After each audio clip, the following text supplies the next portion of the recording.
Nintopics Podcast. All things Nintendo.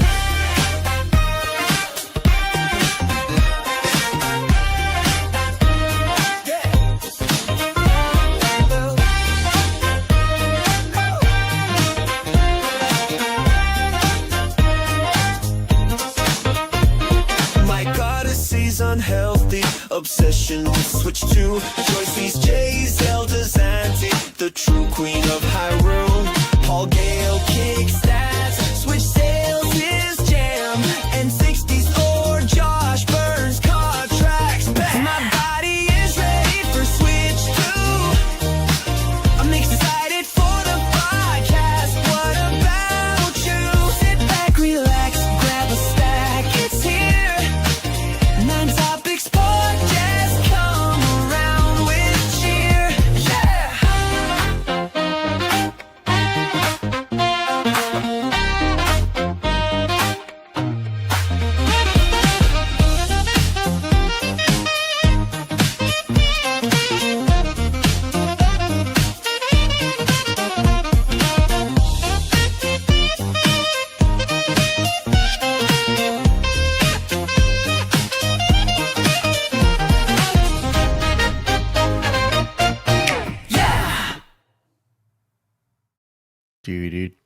Beep, beep.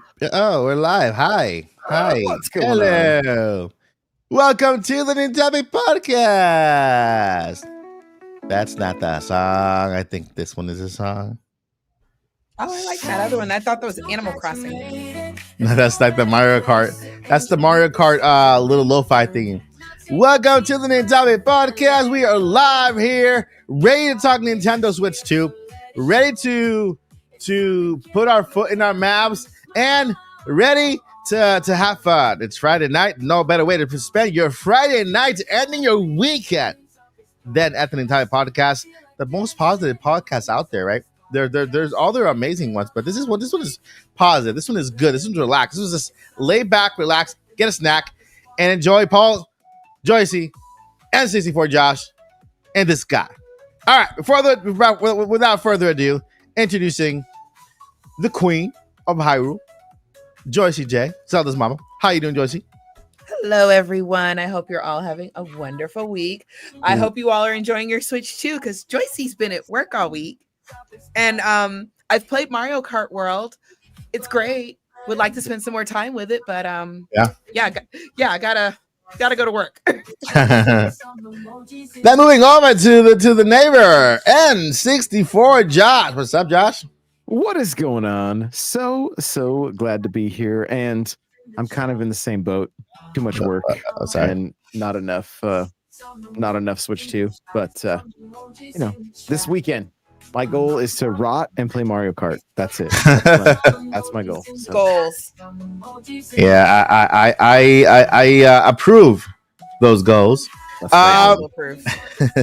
And then we're going over to the countdown guy,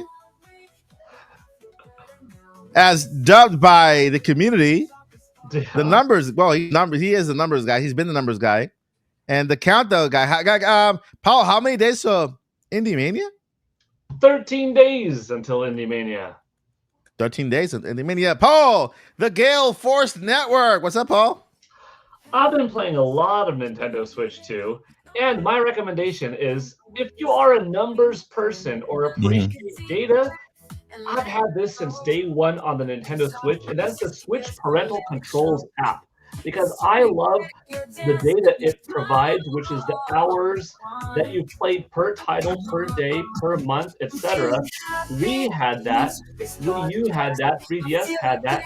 But Nintendo Switch doesn't natively have it, kind of. It does after you reach like 10 days worth of playing. In your profile, you can see how many hours you played, but it only stores 20 at a time. You would have to go back and play and pick up another game and stick it in there to see how many hours total. So it does provide it, but not all accessible at all times. So you download the Nintendo Switch app, and like you can see how many hours I played each day, and you can click on it and see how many hours that each game has. So, like I said, that's a lot of talking, but I just had my coffee. So if you like stats and if you like to see your value for whatever it is, some people need to see this is how many hours I played to quantify the value of hours per dollar and stuff like that. Other people just want to see it for curiosity's sake. Yep. I like my numbers and my stats. So get the Switch parental controls app. It's pretty dope. Yeah. I've been loving the system. It's fantastic. I can't wait to talk about it. Yeah, I 100% agree with Paul. That's a very good tip to get, and yeah, that's actually a good reason to get the parental control out because people say, "Hey, I don't have any kids." That's not, you can get it for stats. Yeah, you don't have to set a single thing on. Like, do I have to limit myself with how much I'm playing? Do I have to log into every M-rated game? No, not at all. It's just there. It just gives you your own data. That's awesome, Paul. That's awesome. Thank you for sharing that. I am gonna do that. It's downloaded, but I've never opened it for that reason. So I'm gonna start doing that. All right, and I am my Odyssey. I'm here. It's a day. It's a Friday, and I'm happy to be here to talk Nintendo Switch 2 stuff with you people. You amazing, beautiful people out there. You guys look great. Whatever you're doing, keep at it because you guys look great out there. You're eating crackers over there with cheese. Great choice. You're drinking coffee. You know what? Clink to you. Clink to you. I have watermelon. Watermelon is also a drink. It's made out of water and melon at the same time, so it's good and hydrating and all that stuff. So, if I want to be spicy, I can put tahini on it. All right, let's see here. Lower the music as we can't hear Paul well. I was trying to tell you behind the scenes because Paul was explaining something. I was like, wait, what? I'm reading our private notes out loud. And then I was thinking, like, Paul just came up with a really good idea. Like, I should totally parental control myself when Zelda comes. No, I shouldn't. Never mind. Go ahead.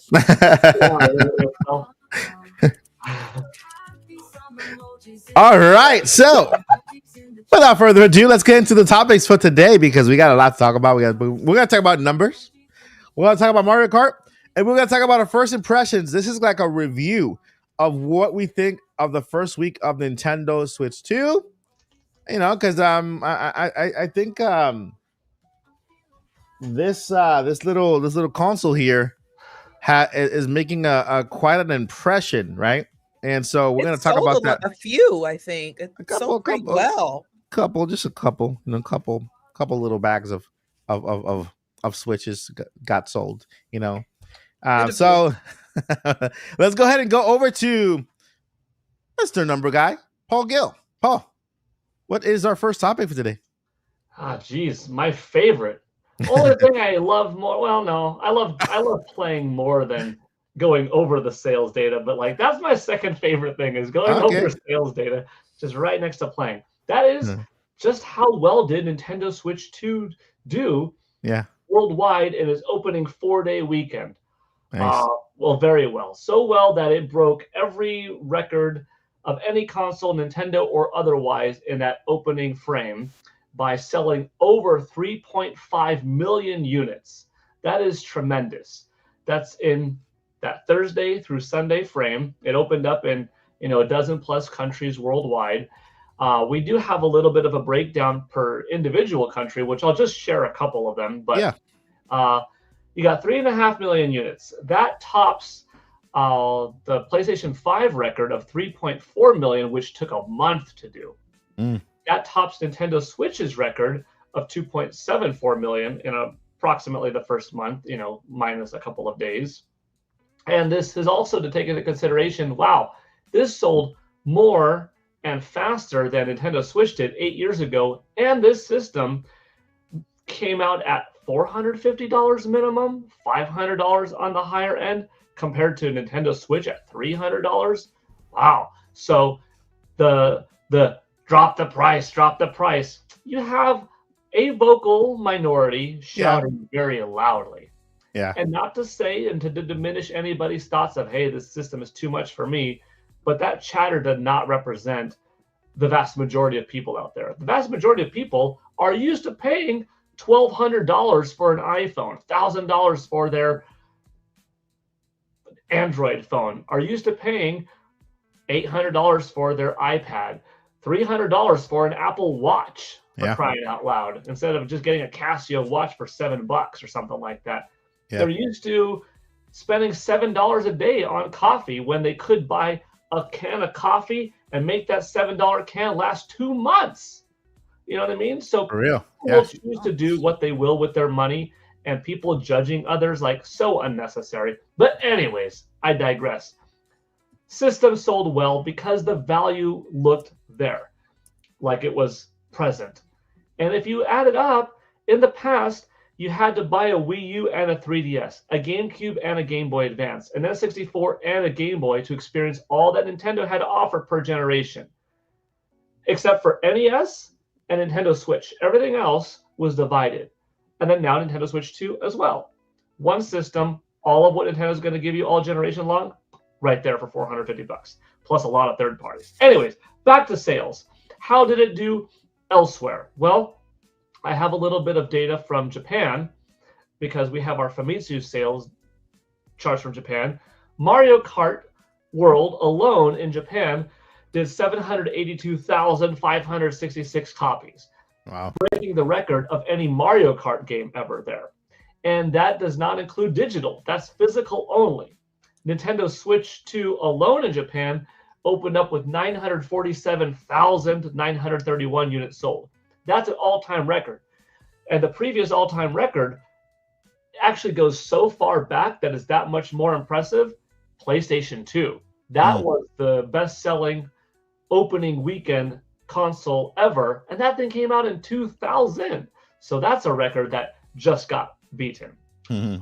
If you look at the top 30, I'm not going to break it down and go by boom, boom, boom, boom, boom, boom. But in the top 30, there were 13 Nintendo Switch games, 11 Nintendo Switch 2 games, and 6 PlayStation 5 games. So you can see that right away, Nintendo Switch 2 software did sell.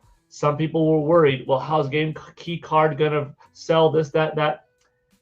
We'll see in time if developers are like, hey, let's have a third SKU, digital, Game Key, and physical, that's $10 more, and just experiment and see. But like, hey, it didn't stop people from buying Game Key cards and all that kind of stuff. So it did find those regards. And I'll give you a little bit of American data because I just got this afternoon. I just put it up.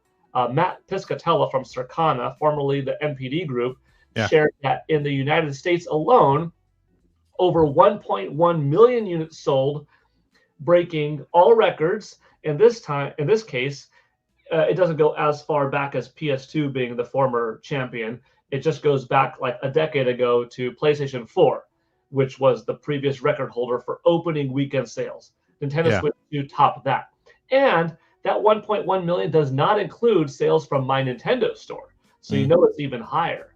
Also, 79% of all Nintendo Switch 2 owners picked up Mario Kart World, either physically or part of the bundle. Once again, that does not include digital sales or any sales that are physical from the My Nintendo Store. So holy cow, you've got Mario Kart World.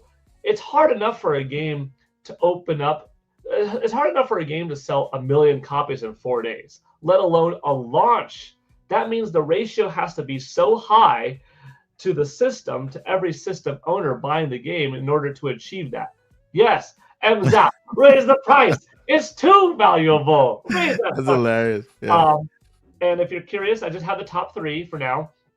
Mario Kart World, obviously, in the United States, best-selling game. Followed second place by Cyberpunk 2077. Gotta say, well-deserved. They stuck that whole sucker on that cartridge. And in addition to being a good quality game, it was good value for the consumer. Because it's like, here's $70, boom, you own the whole thing. And that's what more should do. Even if you have another SKU for a little bit more money, pull your audience. You are so glued in, publishers. Pull your audiences and say, would you pay this much more for an all-on-one cartridge? Don't be ignorant and assume we can't take the risk. Ask your community. You have email addresses. You have social medias. Talk to people and see how much are people willing to spend for us to invest in a third SKU. and do it. I put up polls myself, and I'm some dude with 4,000 followers on X. You could do the actual data. Hire me if you need the help. Come on now. And third place went The Legend of Zelda Tears of the Kingdom. Now, I don't know how much it sold, but that's really exciting to hear that a 2-plus-year-old game was the third best-selling title, at least in the US at launch. And that's, I think, everything that I just blasted through. Yeah. You got worldwide record, your US record. It was the best-selling console in Spain at launch, I believe in France at launch. Best-selling Nintendo console in UK, but not as high as like PlayStation 5, if I'm not mistaken. And yeah, it did really well. Nintendo has, in my opinion, a conservative goal of 15 million by March 31st next year, which means that in 9 months, they expect to sell 15 million. So probably their year is something like 19. Yeah. My year for them is peak 22.5. Now, I came up with that several months ago, but I said I think the launch window, which is within those first few weeks, I didn't know the month, obviously, until April 2nd, what month it's going to come out. But I was like, the launch frame, I could see being as much as 6.5 million. Let's call it a month. So I'm basically giving myself from now until June 30th to stick up to my old number that I claimed like 7 months ago that, hey, I think this system is hot enough that in its first 4 weeks or so, it's going to do 6.5, as many as that. And 2.5 in a year. Maybe I'm a little bit too ambitious. I don't know. But when I was talking to sources behind the scenes of the Best Buy, Walmart, GameStop, Amazon-ish kind of realm, not really Amazon, I take that one back, but the Walmart, Target, GameStop, Best Buy realm, folks were saying it's going to be higher than most people even think, ourselves included, with how much people were anticipating this. It's going to sell a little bit better, and it looks like stock is going to match it. And hearing Doug Bowser speak and other representatives from Nintendo speak, including Mr. Shintaro Furukawa, with stock allotment and making sure it's available. This is not a situation where, we're coming off on Wii U. Ooh, we didn't do that well. I don't know if we should make that many Nintendo Switches. Let's play it safe. This is coming off of a 153 million selling console, and developers are like, we're on board, dudes. We're on board. And the fans are like, those 150 million, 119, 120 million are still active players per year. That's a very healthy ecosystem that wants to go forward. That means we can make a lot of these. Can they make enough? So that's it. So we'll see if they raise or lower their target. We will find out August 1st how many Nintendo Switch 2 units sold between June 5th and June 30th. In those 25 days, we'll find out. We'll also find out August 1st how many Nintendo Switch units sold between April 1st and June 30th in the regular quarter. And then just how many more Nintendo Switch units are out there total, how many software sold on Nintendo Switch in the quarter, how many Nintendo Switch 2 games sold, any million sellers. Woo! Okay, that's it. And there's one question that the podcast has for you. Crew, what do you think of Peach? Okay, that's not the question. I have the question right here, but I like Peach. I like this Peach.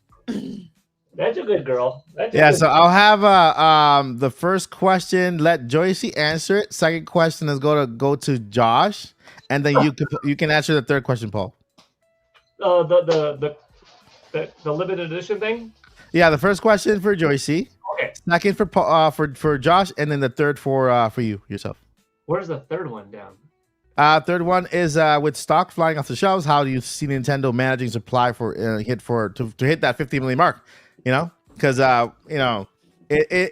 there has to be stock in order for Nintendo to hit that, right? It can't all go to scalpers. Hopefully not. But how do you think they'll meet the man? Go ahead and answer that now. How do you think they'll meet the man? How often do you expect stock to be in? And do you think it'll be? Because they had to include more Mario bundles because of the $80 price. So that explained the little sticker, and that Josh was telling me the other day that the ones have stickers and they have like little papers inside with the code, and then that means that they last minute they did listen about the $80 Mario and say, you know what, let's give them more bundles. That way they can go with the bundle, save some money. And so, what do you think they're gonna do to hit that 50 million mark? I think right now, if they had 15 million ready, they'd probably sell those in a month. I think that because 15 million only represents 10% of how many Nintendo Switch owners exist, right? Yeah. 15 out of 150. I think that 10% of the audience would buy it right now if they could, but they just can't. So I think that 15 million, not to be lazy or complacent. Yeah. I don't think they're going to be. They're not. I mean, you look at Kirby Air Riders, Hyrule Warriors, Age of Imprisonment, Metroid Prime 4 Beyond, Donkey Kong Bonanza, Pokemon Legends ZA. Those are upcoming games. Big titles coming out. Drag X Drive, which is a little bit of a smaller one. But any of those titles a real system seller? Because I don't think Kirby Air Riders is a system seller. I think that's a good fun game, but it's not a. How do you do that little hard thing? Each one of them, with the exception of Drag X Drive, probably is enough to move over people that were on the fence or didn't know, because you're going to have dormant Metroid fans or hardcore Metroid fans or first-person fans that want to experience Metroid Prime 4. You're going to have 3D platforming fans or dormant Donkey Kong fans or fans of Super Mario 3D games that want Donkey Kong. Yeah. Kirby Air Rider, someone who's interested in Kirby in general or wants an alternative cute racing game that likes Mario Kart but wants something different, are going to get Kirby Air Riders. Pokemon sells to a huge audience, and you're going to have Pokemon fans of the Arceus era, of the general era, of the folks ready for the next gen, of whatever, going to get that. And then Drag X Drive, I mean, you know what? I'll never say that there's not a game that won't reach somebody, because somebody out there will find that game is my favorite game. That game is my best game. I have a friend who has cerebral palsy. He can walk, but he uses the 2 Canadian crutches or 2 Canadian sticks to move around. So his lower body isn't capable of walking without them. He is a wheelchair-bound guy. Yeah. For the most part. I know that is someone who is really looking forward to Drag and Drive. And after my impressions when I went to the Nintendo Switch 2 experience, and I told him like, oh yeah, Bryson and I played and you could feel the rivets. Yeah. And it's like, that's really cool. Like, oh, I'll probably get the system for that game. Wow, you're not going to get the system for Donkey Kong Bonanza? You're not going to get the system for that? Like, no, because that speaks to me. That shows a little bit of a difference that I feel like they made that game for me. I'm like, not everyone could say that for that game, because most of us probably can't. But look at like how Mike responded to the fact that the Nintendo Switch 2, the experience when he played it, had an 8-inch diagonal screen. That bigger screen spoke to him and to you in terms of vision accessibility. Yeah. And I could actually play portable, whereas on the Game Boy Advance SP, I kind of couldn't. Or on the 3DS, I sort of didn't. So everybody's got a different thing. So I basically, to sum it all up, I don't think Nintendo has to do anything to sell 15 million. They could sell it now just based off of it only being 10% of the 150 to want to buy it. They've got that. So basically, they solved their own thing. They've got like 5+ games coming out in the next 7 months. That's huge. Yeah. Plus the third parties along the way.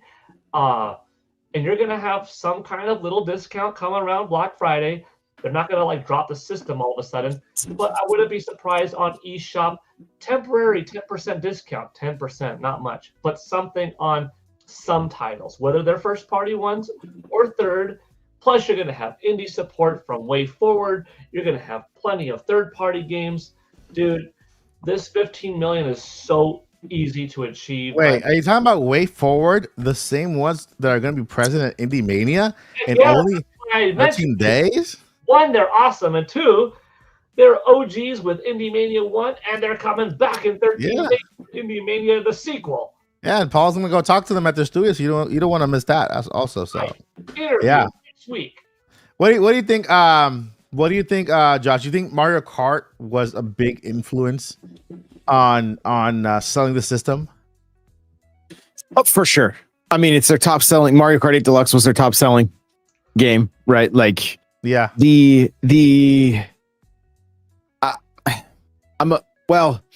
I would say I'm surprised that we didn't have the same attach rate as Breath of the Wild, but there wasn't as many Switches. There was more copies of Breath of the Wild out there before, like, you know, that was crazy when that happened. I think Mario Kart's just going to continue to sell. Like, it's one of those games that, like, I don't know about you guys, but like getting it coming off of 1,500 hours of Mario Kart 8 Deluxe, I was like, okay, 1,500 hours. Wow. Awesome. Yeah. That's So a lot of hours. A lot of hours. I got So- more in Splatoon. That's years of hours. there you go. So, like, I kind of expected to jump into this game, like pick it up really easy. And there's a lot of people talking about how difficult it is, right? Or it's a little more difficult to get like to really pull off a lot of the tricks and all this kind of stuff. So I think the people that are going to enjoy the challenge, it's going to have such a long tail for them, and people are going to be talking about it. But then on the flip side of it too, I think casuals are just loving the bounciness and the fun of it, and racing his cows and, you know, all that other stuff. Like, it has done such a great job of spanning different communities, and it's just fantastic. I mean, I sat on the couch tonight prior to recording and put the controller in the 3-year-old's hand, and I had my character set to Mario, and then she was like, I asked her if she wanted to be something else. She's like, yeah, Luigi. I was like, okay. And then Good she choice. goes, there's a cow. I want the cow. So then, There you go. you know, she just races the cow. So they're doing a great job of marketing it.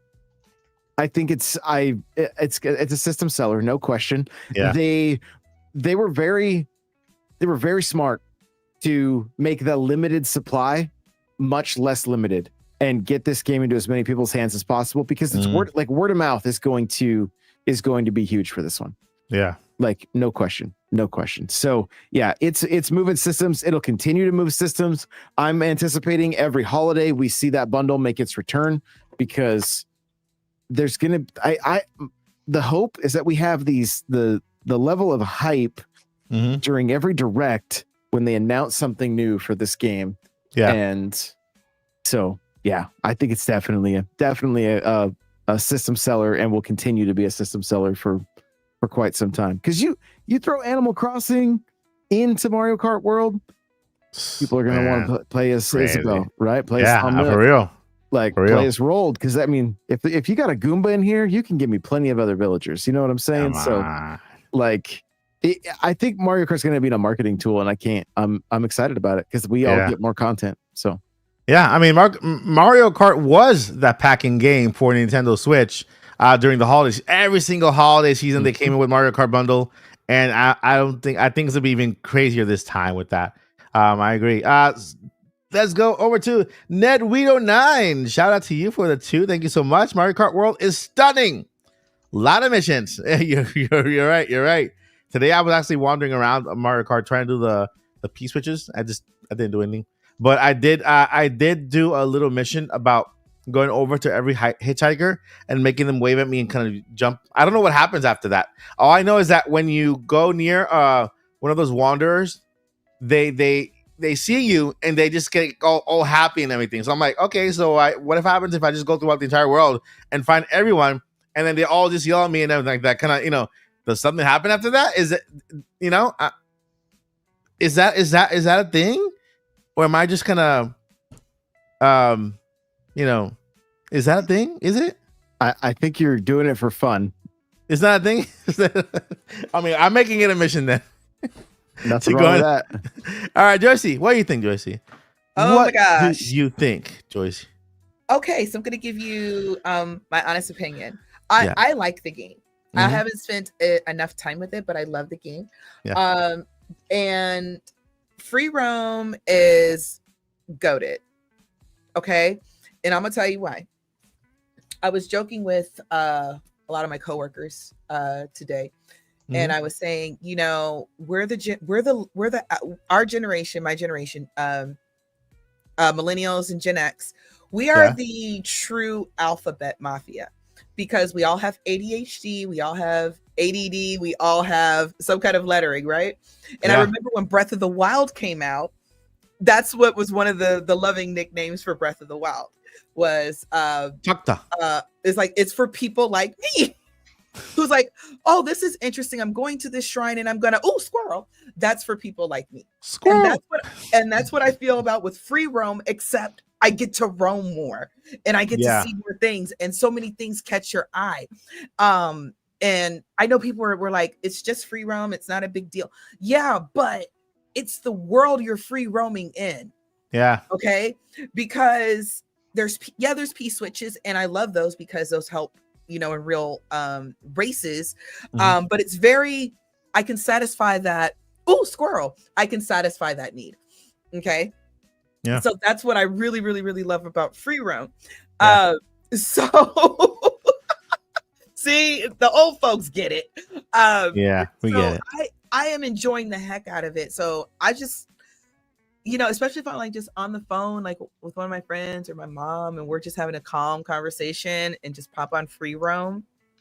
Bruh, I have found so much stuff. Y'all, they got UFOs out there. I haven't seen him yet. Yeah, there's a UFO out there. I mean, I played the UFO game at the tour, the Nintendo Switch 2 tour game, the little UFO where you kind of have to avoid all the little falling stuff. Yeah, we could talk about that hit next week. But no shade. I've actually heard world building is actually really It's great. It's great. I was just playing it. heard I have it right here, like that. Wait, this thing is off. It's not. It's on. not on. We believe you. It's in there, right there. The tour. Right.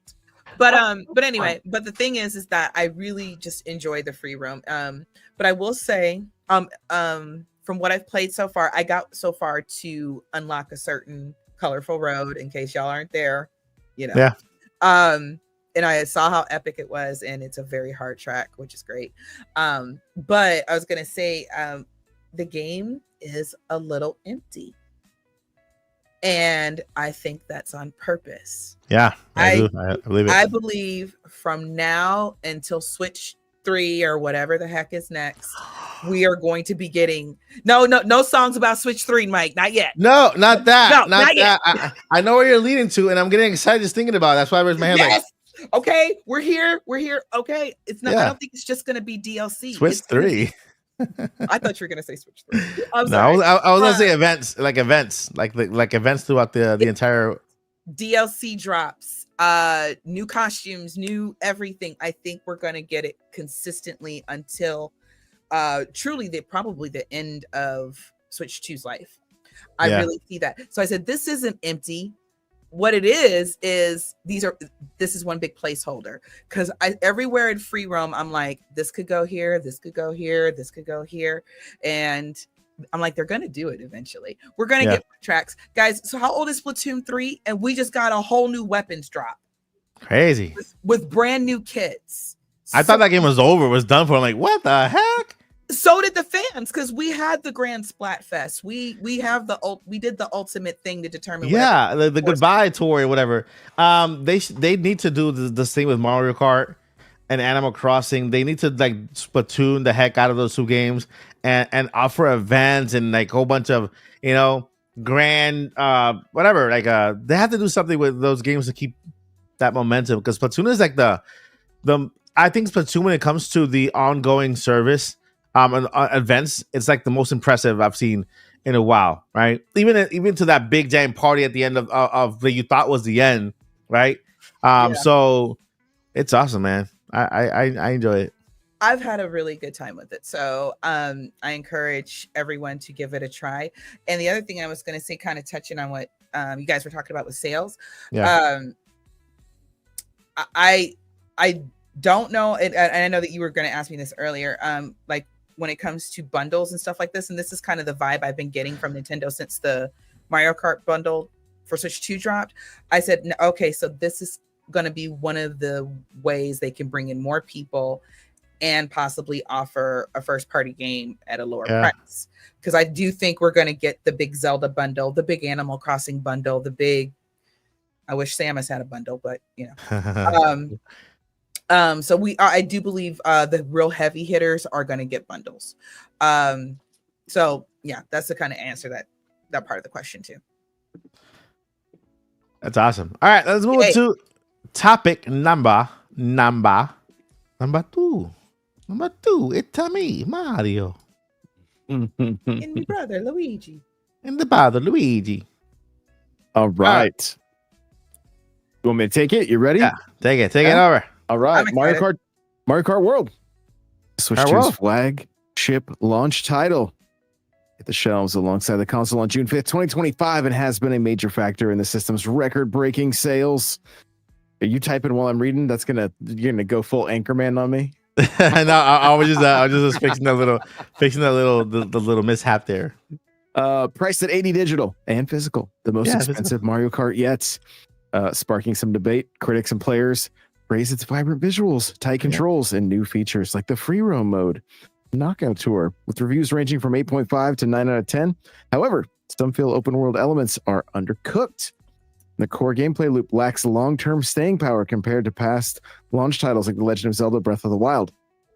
The game's 30 interconnected tracks, parkour mechanics, and assist options for younger players make it accessible and fun, but some reviewers prefer Mario Kart 8 Deluxe for its familiarity. Okay. I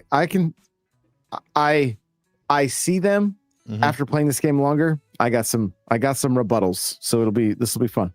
Cool. Strengths, stunning 4K visuals, 30 diverse tracks, new modes like free roam, knockout tour. Some critic scores: Nintendo Life 9 out of 10, GameSpot 9 out of 10, books 5 out of 5, Tom's Guide 3.5 out of 5, and notes issues with free roam. New features: open world exploration, parkour mechanics, assist options for accessibility. Criticisms: free roam feels uneven, and the game may not sustain long-term engagement compared to other Nintendo launch titles. Price controversy: the $80 price tag raised some eyebrows with fans, feeling it's too steep. Community buzz: players love the visuals and the soundtrack and want more variety and unlockables and a better online reward system. So, taking a look here for the crew.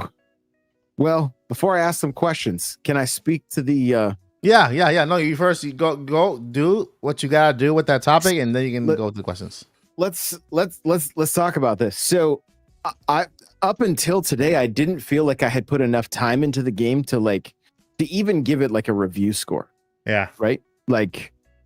And through different conversations, there's been some great things from my community. One of my viewers named Cryptic, he said, I kept trying to play the game like Mario Kart 8 Deluxe, and you can't. You have to do the new mechanics. You get so much more speed by grinding and wall riding and mixing those things together, getting those extra trick boosts in, right? Mm-hmm. So it's a lot. It's a lot different game. That's good. The game is different. Mm-hmm. It's not a bad thing. It just means that you may not dominate like you were used to. Also, the game is far more balanced. Yeah. In some cases, maybe there's rubber banding going on. There's some crazy statistics, you guys, with coins. 10 coins is almost like I'm going to give you like a close figure, is about 75% or 65% of your top speed. Wow. So the last 10 coins aren't as critical as your first 10 coins. So plus every coin you grab does give you a tiny, like almost like a mini mushroom. Like it's very, very small, but you'll see flames come out of your muffler. So yeah. So keep that in mind. Get your coins, but don't go too far out of the way if you're at least at 10, because it's not going to give you too much more of a boost. Yeah. Now, let's talk about the the open world feeling empty. So tonight after I got done working, I just literally popped the switch on the TV in the living room and just did free roam. Just did free roam for quite a while. And I'm having so much fun collecting stickers. Yeah. I think that is I'm liking it way more than I anticipated.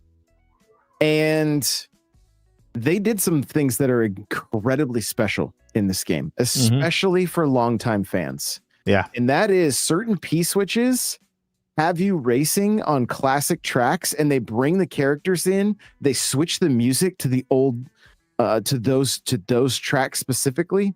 Yeah. And one of them was Ghost Valley 1. If you go to Boo Cinema, the P-switch unlocks Ghost Valley 1. And it comes out, it says it, the music changes, it has the shortcut that I didn't know that. Yes. Wait, so it unlocks what? Ghost Valley 1. It is a track from Super Mario Kart, the very first game. Yeah, on Super Because Nintendo. I've heard of it, but On Super Nintendo. Yeah. So here's the thing. How do we get that? How do we get that? A P-switch. So you it's when you're outside of the cinema, there's a lot of wood planks. When you hit one of the P-switches out there, it will open up. It will just say race with the amateur race, Ghost Valley 1. That's what they call them, amateur races. And all the other races come in. It's a modified version of the Super Nintendo song, like from Super Mario Kart. Yeah. And there's one question mark block that has the feather that allows you to take the cut. That was kind of a big deal back when that game first came out, because you had to jump with the feather in order to make this shortcut. And they added, when you hit the P-switch, it brings that shortcut in. It's not there if you're just running around, but the P-switch brings it in. This wasn't the first retro track I found. The first one I found, and I know there's more out there, was on Koopa Beach. It brought in Koopa Beach 1, or I don't know if it's called that exactly, but the same thing happened. I was like, yo, I'm playing a Super Nintendo track right now. And they're just sitting there. They're just there with the P-switches. And so loved that. Huge smile on my face. Really helped me. Like, I was already having a good time. I love the challenge of trying to find the question mark blocks, find the medallions. Some of the stuff you got to you got to scope out the levels. You got to scope out the to see, like, how do I get up there? There was one in like Rosalina's track. I could see a medallion. There was no getting up there. I'm like, I'm not getting up there. Well, I came in from a way different angle today and actually flew all the way in. And if you're doing free roam, make sure to use your rewind button, guys. Down on the D-pad makes that rewind happen, makes your life so much easier. And the last thing I'll say, I was talking to my girlfriend tonight on the couch while she was playing next to me doing Grand Prix, laughing, having the time of her life. I was doing free roam, having a great time. And I just asked her, I said, is this a better game than Mario Kart 8 Deluxe? She's like, absolutely. Absolutely. She goes, I feel like there's so much more to do other than just Grand Prix. We were just going through looking at costumes, like Toad with his giant helmet, and Toadette, and Lakitu, the way he just dances on the screen. Like it's so good. Like it's so good. And so there's so much charm. And this is the last thing I'll say before I get to the questions. We may be looking at the game overall as is a little bit thin on content, right? But it's not really thin on modes, because you have Knockout Tour, you have Grand Prix, you have versus races, you have Balloon Battle, you have the Coin Runner, right? And then you have time trials. And if you spend time doing all of that, and even unlocking mirror mode is not that takes some time as well. Yeah. You're putting hours into this game. I believe they are being very strategic with what they're holding back so that we try all of these things and not forget about them. I think it's a design choice to be like, no, jump in and play. We can add 200cc. We can, but have some fun experimenting with what you can do with 150. And you know what's happening? The thing that I love most in gaming, when clips start going viral on X people doing insane shortcuts. You know, it happened with Breath of the Wild, like Helldivers, entire tracks. Yes, all the stuff. And so it's those moments are happening. And in modern gaming, I feel like that is such a huge win when you have these clips going viral. And it's only going to continue to happen as new tracks end up coming down the road. Pure speculation, but I'd be surprised if it doesn't. They're coming. The people getting so excited over Rainbow Road and the way Special Cup is unlocked, like there's just so much good. And after we got past all the price stuff, all that other, like, you just get to sit and enjoy Mario Kart, and it is giving me the same feeling that Odyssey gave me, where it feels like a love letter to Mario Kart fans. And Odyssey really felt like a love letter to Mario fans, and 2D and 3D. And, you know, I got so excited today. I went into Mario Circuit 3 and did all of the question mark blocks and the medallions and unlocked some Mario stickers that, like, I couldn't be happier. Like, I couldn't be happier. I'm over the moon with this game, and I cannot wait. I'm hoping this weekend to really knock out a bunch of stuff so I can start focusing on time trials, start learning some of the new tech, and like really taking things to the next level. And it's been a lot of fun. So it's good, man. Get to and do you guys want to, like, maybe you got some replies to that before I get to the questions? Yeah, I would say it's a world exploration game on top of a racer, because some people keep saying, "Oh, a world's empty." No, it's not. Explore, go out there, find things. That's why it's meant to be exploration. You're supposed to look for the fun, look for it. Like Josh would say, go get the stickers, right? Go find the P switches. Like I just learned about the new races you get through the P switches, which is really cool, right? I didn't know that either. Yeah, there's a lot to do, because first thing you'll get in Mario Kart 8 Deluxe, plus on top of that you're getting more.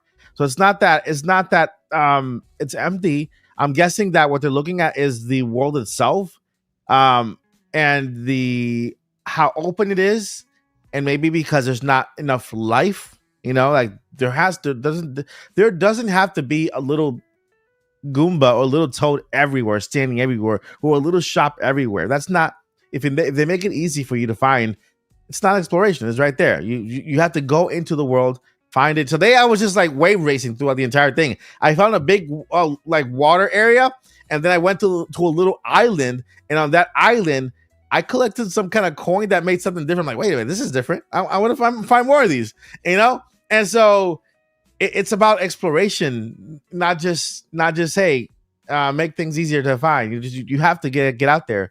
And I agree that, you know, it's like the best Mario Kart ever. I told Josh, I told Josh before the podcast, this is the first Mario Kart game. And I love Mario Kart, but I've never been like that Mario Kart person to stay playing for long hours, right? I like Zelda, I like Mario, I like, you know, and so this is the first Mario Kart that I can't put down. That if I am picking it up, if I want to play a game, I'll go pick a Mario Kart, and I'll go roaming around and just do some missions. You know what I mean? Mm-hmm. That's pretty cool. So I was gonna say, like, you know, this is like the nice, quiet evening drive. Okay. Is it just me, or do you guys ever go just for a chill evening drive, turn on some tunes, and just kind of take the scenic route? Take the scenic route. You know. Yeah. So that's really kind of what free roam feels like. It's that nice chill. And now the other thing I'm going to comment on, because I've talked to you guys about this before, I like to go look at stuff. So when you're racing for real, you're not focusing on little things, and it's very easy to miss all these details that Josh is even more familiar with. Y'all know this is like baby Joyce's first Mario game or something like that, or Mario Kart game. So it evens the playing field a little bit, since the mechanics are different. But I love going into different around when I'm done just free roaming and I want to look at things. I love being able to see, you know, these tracks. And guys, there's a lot of love they have put into this game. A lot of it. Not just charm, but just whimsical. And you know, your little character dances for you in their cart, and then when you're actually racing, they jump up. I use Rosalina a lot, and she has some of the cutest poses, and she sings when depending on which speed boost. I gotta learn all that, what it means, but she does like she sings and then she twists around. It's cute. I'm in love. It's so cute. Absolutely, Paul. Oh, he just bounced. He said he'll be right back. Oh, I can wait. I just have to go for just a second. What's up? Oh, I was just curious, like overall thoughts after a week. Really good. So I don't know if I play Mario. I don't know if other people play it the way I play it or not. I have an interesting way. Well, maybe it's not interesting. Anyways, I play through the different cups in 50cc first, and I get the triple star. Then I go through them in 100 and I do it. Then I go through them in 150. I like the progressive increase in speed. I like the progressive increase in difficulty. I enjoy that. Some people probably don't bother with 50 or 100. It's like, no, it's just too slow for me. I go straight to the 150. So most of the last 7 days, or I guess 8 days now, I was playing in just 50 until last night. I think last night or 2 nights ago, and I was like, "Oh, I'm just curious." I finished all the 50s. Usually, next up for me is 100, but I'm just gonna go to 150 just for a little bit to experiment. I'm like, wow. I know it's probably not faster than Mario Kart World, Mario Kart 8 Deluxe. Probably the how fast you are traveling through the terrain is equal. And probably the mushroom boosts do accelerate you this many feet per second, etc. But it's just so smooth, and it looks so good, and it's so rubbery and textury, and so many characters on it that and you would think actually this would make it feel slower with how wide things are and how deep tracks are, because they're bigger than they were before, that it would feel less fast. But it felt as fast, if not faster. And I guess I could attribute that to just how many things are moving on screen at once, because those 24 characters do make a difference. You're flying by or driving by more players, so you're seeing more along the way, and it's not barren because it's been doubled. And like I said, Nintendo found a way how to make like controlled chaos. The courses are bigger, but there's more characters. So it's not overwhelming in one aspect and not overwhelming or, taking away in the other aspect. At least that's how I feel. I feel like it's a very well-balanced amount of new characters on screen and the extra depth and the width of the course.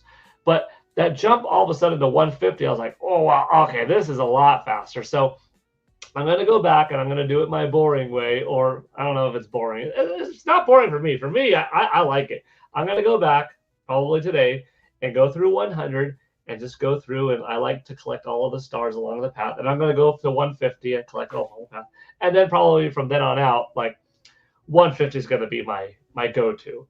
However, in some Mario Kart games, I am a completionist, and I want to go through knockout tour. And a knockout tour, I know you could do 50, 100, 150. So I might do it all over again. You know what I mean? Yeah. Or maybe I'll take a break, or maybe I'll pause on my journey to 100 and then journey to 150 and go back to 50 all over again. Maybe I'll just run through knockout tour also on 50s and then do everything 100 including knockout, then do everything 150 including knockout. You know what I mean? Like, you should do a countdown for it.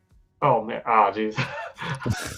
But I like the game. After a week, I've had a lot of fun.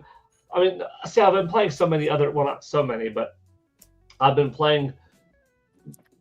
This is the benefit of digital games. It is that quick, easy access. I like physical, but ironically, every Nintendo Switch 2 game I have is digital. Because Street Fighter 6, there was no point in me buying Game Key card because it takes up the same amount of space digitally, and I'm never going to sell that game, so I bought it digitally. Yeah. Welcome Tour was digital only. Split Fiction, it's only available digitally. Mario Kart World, there was a difference in $88 or $50. It didn't make sense for me to spend $38 more to have it physical, even though I prefer physical. So that's digital too. So everything that I have on the system, fast fusion. It's only digital. It's the first Nintendo console launch that I don't have a physical cartridge. I don't have a case representing that. You can buy them later. What? I'm buying Mario Kart later. Yeah, me too. Just so I can have it for the collection. Yeah. I just figured, well, I'll buy it later. It went down the line, like way down the line. Maybe. That's How about used? I did the same thing. I did the same thing though, or something similar. I'm sorry, Mike, real quick. But Paul, like, I had an idea of what I was getting into, and when I saw it didn't go up to 200 cc, I was like, oh, I could probably do this on 150. This isn't that bad. I regret those words. I learned that day. I think knockout at 200 will be a little much. They'll probably add 200, like Josh said. They can always add things in. It's okay if a favorite thing isn't in it's there. 24 racers. That's they just add another lane to the highway. It'll be like LA. It's fine. It's already chaos. And it is chaos. I know, like Paul's like, it's kind of controlled chaos. No, it's really good game design, but the chaos is separate. The chaos is free. It just kind of comes with the players, because even with the because I don't have the guts to play online yet, because I'm gonna just come in last, or they're just gonna kick me off the map or something. Yeah. So even the AI is difficult, and I've even seen some of the crazy stuff that even like the AI is doing, and I'm like, oh my gosh! Once I get online, I should have stayed at the back. It's crazy, man. It's insane. I'm looking forward to the updates. Richie Jard asked, and then this is a good question, because this is true. Is Donkey Kong Bonanza going to be my first physical game? Yes, it will. Finally, on July 17th, I'll have a Nintendo Switch case and a cartridge. Now, what I might do, because I'm friends with people at GameStop and this and that, they usually do get bonus shells of like Nintendo Wii cases, Wii U cases, PlayStation, Xbox cases. So I'm probably going to ask for some plastic red cases, print out as equally good looking of the box art as it comes with Nintendo, slip it in, stick it on my shelf, and then I have my case for Street Fighter 6, because there is no actual cartridge. And I'm going to have my case for Split Fiction, because there is actually no digital version. Actually, the only other way to get Split Fiction is literally a box with a paper code in it. So not even a game key card version of Split Fiction. Digital pure or digital code in a box. So I'm going to ask some buddies, hey, can I have a couple of Nintendo Switch 2 plastic cases that they have for their damage inventory purposes and stuff like that?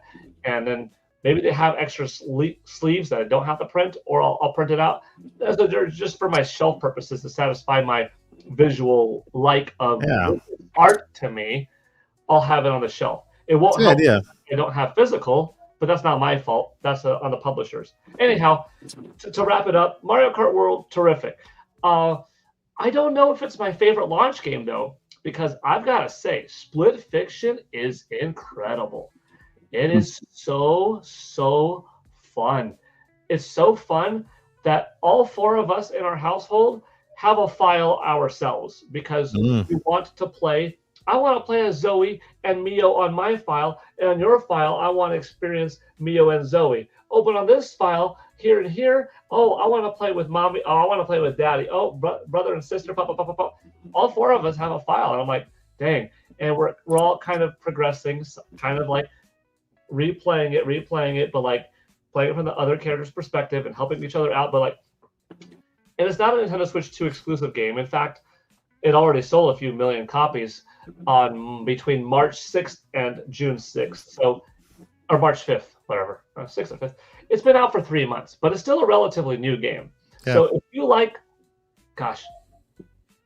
if you like Zelda, if you like sci-fi, if you like adventure, Split Fiction is for you. I mean, it is so good. Not to say Zelda in terms of the puzzle aspect, but in a way, yes, because the puzzles are cleverly done in a different way. And in action, the game's got, and platforming, so it has just enough platforming to satisfy the Mario Prince of Persia crowd. It has just enough creativity in what to do in this place like Zelda does, and then it's got a story that is beautifully written with fun, imaginative characters and great voice acting and awesome scenes.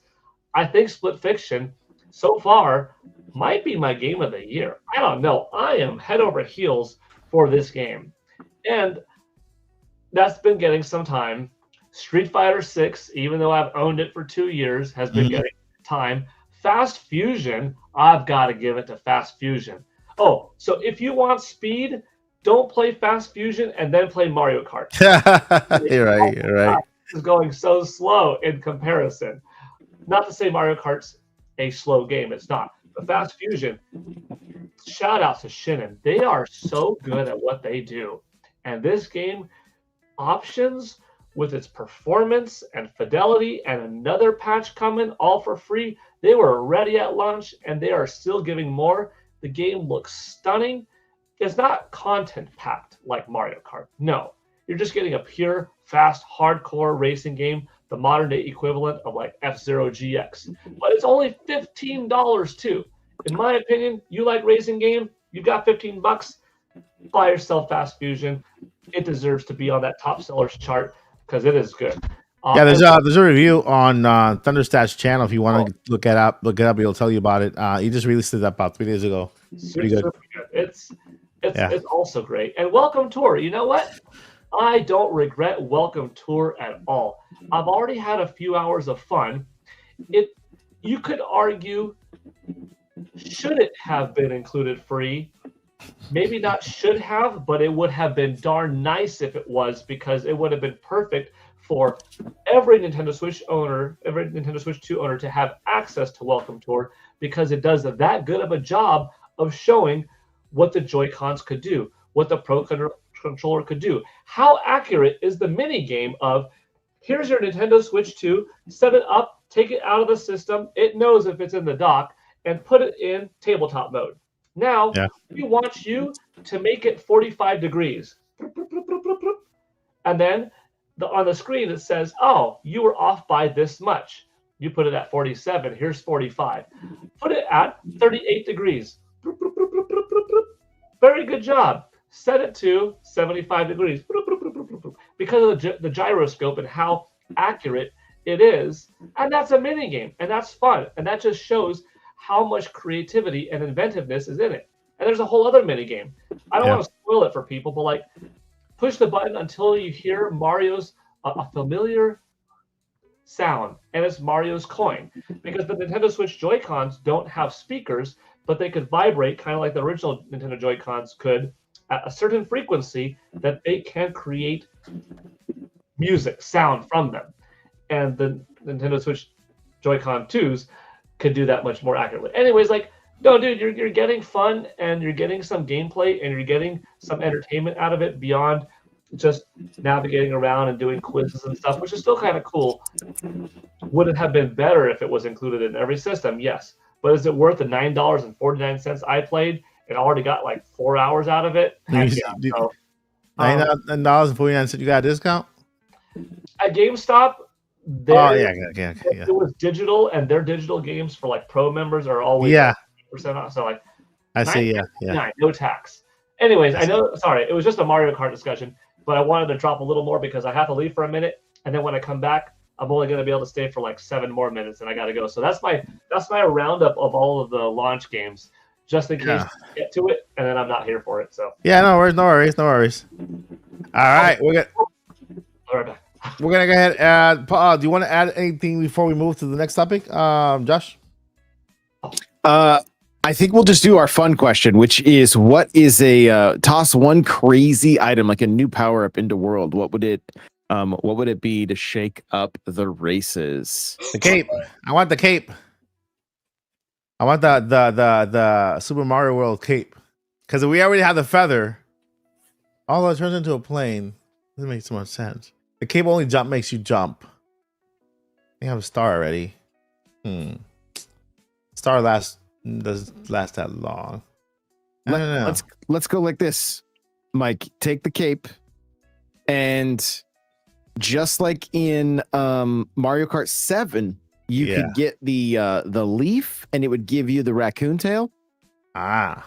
let the cape either boost your flying a little bit further. There you go. Yeah, that works. Right? Or that works. Mario had a spin attack with the cape. You could, and if it works like it does in Smash, maybe it could deflect shells back if you timed it shell right. Or, yeah, I like it. I also like how there's some bumps. You can make little tricks and just make just one flip. With the cape, you can just go up a little higher and maybe just do a little flip. And so yeah, I'll keep the cape. Does it have to be from a Mario game? No. So let's put the Master Sword. I knew it. I was gonna say it. And then what happens is Fi just pops out to all the other players. It says it just annoys them all for a good 20 seconons. Master, you're going too slow. That's hilarious. Your card batteries are running low. I'm sorry. That's some old lady humor, y'all. I'm sorry.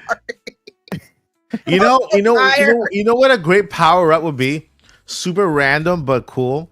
If you're in last place, you get some kind of power up that will switch spots with the first place. Oh, that's cold, bro. That's so. Yo, I got blue shelled on a 150 track. I forgot which one. I got blue shelled, and I was literally like powering straight for the goal. And I saw the blue shell coming, and I moved, I swerved, I jumped, I prayed, I did everything. It got me. 3 folks went by me. And I legit got mad. Blue shell is brutal. It's brutal. It's brutal. Yeah, it's brutal. I mean, it's a Bayonetta game. You get hit with the shell. You get enough time to get back on a track, and maybe one person passes behind you. You get hit with a blue shell.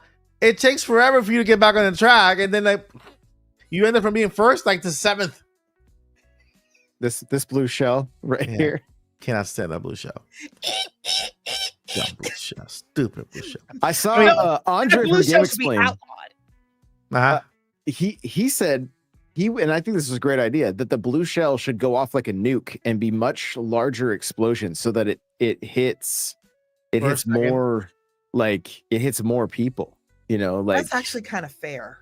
Little tougher to avoid and I don't know if you guys have tried to dodge it with the mushroom. It's way easier this time around, way easier. So yes. With the golden mushroom, I've been able to dodge it. Yeah, I know. And the horn thing. Yeah, super horn. Yes. Yeah. Oh, on the highway, the DK blast barrel. Is that what he's talking about? Yeah. Power up DK blast barrel that shoots you forward. That'd be cool. For real. Why isn't a blast barrel on one of your little box thing? And then you kind of push the thing with the button and it kind of shoots this. So go ahead. No, go. I was just going to say, super quick. First of all, thank you, Joey Pitts, for your super chat. But, real quick, shout out to Adam Bush. I have to show this one, y'all. If I got blue shelled at the finish line and 3 people passed me as well, the whole neighborhood would hear me. Thank you for feeling my pain. Listen, that happened to me too. That happened to me too. I was so upset. And then the thing is that I was already kind of struggling. I'm trying to beat get all the cups, right? And you have to be at least 3rd place, right? During one of them, I was really struggling. I wasn't gonna make the top 3, but I was just this close to getting a 3rd spot, and I got that blue shell at the end on the last race. I'm like, you know what? I'm gonna start a new channel that's not that family friendly. just Mario Kart battles. For real. Lottie said she'll help you. Look, Lottie. When Josh isn't here, you're going to give us lessons, honey. Because that's probably why I enjoy free roam, because I haven't actually got down any of the techniques yet for Mario Kart World. That's probably why I like free roam, because it's like, oh, it's okay. I'll just rewind. Oh, I missed a challenge. No problem. Retry. Welcome back, bro. Oh, man, it was just crazy. It was not stupid blue shell. I hate it. first thing I hate. Like, I'm like, in my life. I mean, I think the only time I've turned off the console is like during Bayonetta, and that was Bayonetta 1, which is the hardest of the three. And it was this one part. It's like one of the real. Oops. Sorry, I gotta take my medicine. But it's one of the higher levels where all these cannons and demon boat and angel boats are coming at you, and then all trying to kill you at once. So you gotta dodge while beating them up, and I can't get through. I mean, I could get through that spot, and I mean, there is a place on the wall in my living room where I threw the controller. Yeah. Don't break your stuff, y'all. Don't do that. I didn't break anything, but still, there's a big dent in the wall because of that. I've never in my life rage quit it yet, and because I'm super. My wife says I'm too patient because I literally spent 7 hours at the DMV waiting, right, and I was just like chill the entire 7 hours, just sitting there, and my phone died, and I was like, I'm just looking at people, looking around, trying to like listening to the conversation in the back, she goes, "You're too patient." I was this close with that super blue shell. I was this close to losing my patience with that blue shell. I love getting it to throw it, but because you know how you feel, because it's like after 2 laps in this particular race I had where I rage quit. I mean, it had taken me a lot of work, I guess, to get to the front, to get to number 1.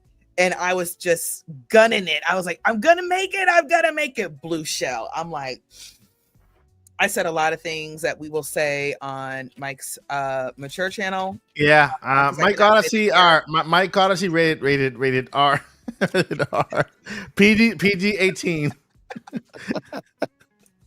This has been rated by the ESRB, not suitable for any console. That's the way my mouth was going that particular day. The Odyssey late at night. Yo, that's actually a good idea, Mike. We'll talk about that. Right. But overall. Yeah. Mario Kart World, it's for what it is right now as it stands. It's not worth $80, but for what I know is coming, it's underpriced. I think so. Hopefully they don't for what's coming. At least the first DLC should not be charged. It should be free. At least the first one, at least the first. Just do like they do Splatoon. First world. Update it. Just first world. Yeah. I'm still on the boat that we're gonna get another world. All right. Hyrule hopefully is next, or Animal Crossing will be next. Anything that does sells more, right? I agree with Splatoon in there. Get Inkopolis in there too. Yeah, I agree that Josh, what Josh said earlier about Animal Crossing characters being there, it'll sell more with characters being there, right? So, I mean, hopefully. And it's time for Pokemon to get into Mario Kart. For real, seriously. The closest we got to Pokemon in a Mario game was with the amiibo in Super Mario Maker. That was it. With how well the companies work, with how much ownership Nintendo has in Pokemon, you think that by now that's crazy, man. I mean, we got Super Smash Bros. You know what I mean? I want Nintendo, but more prominent than Super Mario Maker, but I need Nintendo to just buy whatever is left of shares from Pokemon Company and from Game Freak. They need to buy the rest of it, and that's it. And keep and bring Pokemon to the Nintendo EDP 6 because they have like a whole bunch of teams now, different teams. But who's that? Wait. Is it Mario? Is it Mario? Peach? Luigi? Peach is that little Toad? Peach is Mario. Toad? Mario. Yo, and just in case he's watching in the background, shout out to Thunderstash for starting everybody on eating airheads again. Thank you. Oh no. They mentioned a candy on stream. I had to try it. Why did I do that? Which one? The it was the nerds that come like in little in like clusters. Little clusters, yeah. Like why did I have to do that? Now I was like, I didn't need any more sweets in my life. You guys are enough. My wife is enough. My kids are enough. No more sweets. I'm just I'm trying to keep it down. But so now I got it just for temporarily. But as somebody who just quit a bunch of bad habits. Yeah. You know what you can do to offset your sweet tooth? I just happen to have airheads, but Uh-huh. part of the reason I have watermelon and a lot of fruit is because Mhm. I quit a whole bunch of stuff and I didn't want to, go back to bad eating habits. So I just oh God, I need to eat something. Let's go get some fruit. What does this do? Let's go get some carrots and some dip or something like that. My snacks are now probably Paul approved. Yes, I'm gonna leave because I'm now late to meet up with my friend because, like I told you, chat doesn't know why, but I'm giving a friend my extra Nintendo Switch 2 and Pro Controller because he wasn't able to secure one via pre-order, but I got a second one, so that's someone who needs it. So there we go. But I will leave this. I think the first DLC of any capacity is coming to Mario Kart World on July 17th. Because on July 17th, when Donkey Kong Bonanza comes out, they're going to drop for free Diddy Kong as an extra character in Mario Kart World. Boom. So you think they will release DLC on Donkey Kong? Wouldn't that overshadow Donkey Kong Bonanza? Just Diddy Kong. Just Diddy Kong. Here's a free Diddy Kong is a big deal. Diddy Kong is a big deal. He's a big deal. Him coming to Mario Kart and then him having like his own Diddy Kong track, that's a big deal.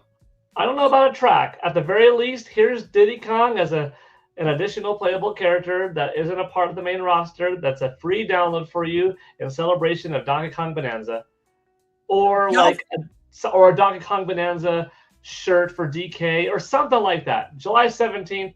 That's what I'm saying. The first of any type of DLC is coming as a free little something. 2 seconds, Paul. 2 seconds. I honestly don't think we're gonna get a new Smash this year, or not this year, but this generation. I think it's probably ended. What? Real quick, Josh. Oh, no, I was just gonna say generation. That's all. Thank you. I wonder if they're gonna introduce new characters and new worlds the way they used to introduce Smash characters. Okay. You know how because the Smash character reveals, as somebody who doesn't play Smash, I was excited. And I don't even play Smash. And I was like, I loved the trailers and the different ways. I loved the reveal for theatrics behind it. Oh. Yeah. I wonder if they're going to do something similar in introducing people to or new characters to Mario Kart World. Okay, sorry, Paul. I'm sorry. You don't have to answer that now. Leave us on a cliffhanger. Answer it next week. All right, Paul Gale Network. Everywhere you can find Paul Gale Network. If you Google Paul Gale Network, you'll find Paul Gale Network.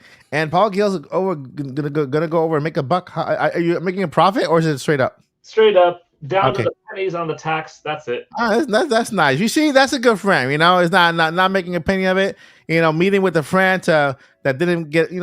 That's a good friend to have. That's a good friend to have. Yeah, even set it up and y'all could play some Mario Kart and discuss that question and come back with what you and your friend. Don't forget to tell them to watch Indie Mania in 13 days, right, Paul? Right. Tell your friend. And watch Nintopics next week. And and let ask him if when is the big Mario game coming out, because I know that your friend is Miyamoto. You're keeping a secret.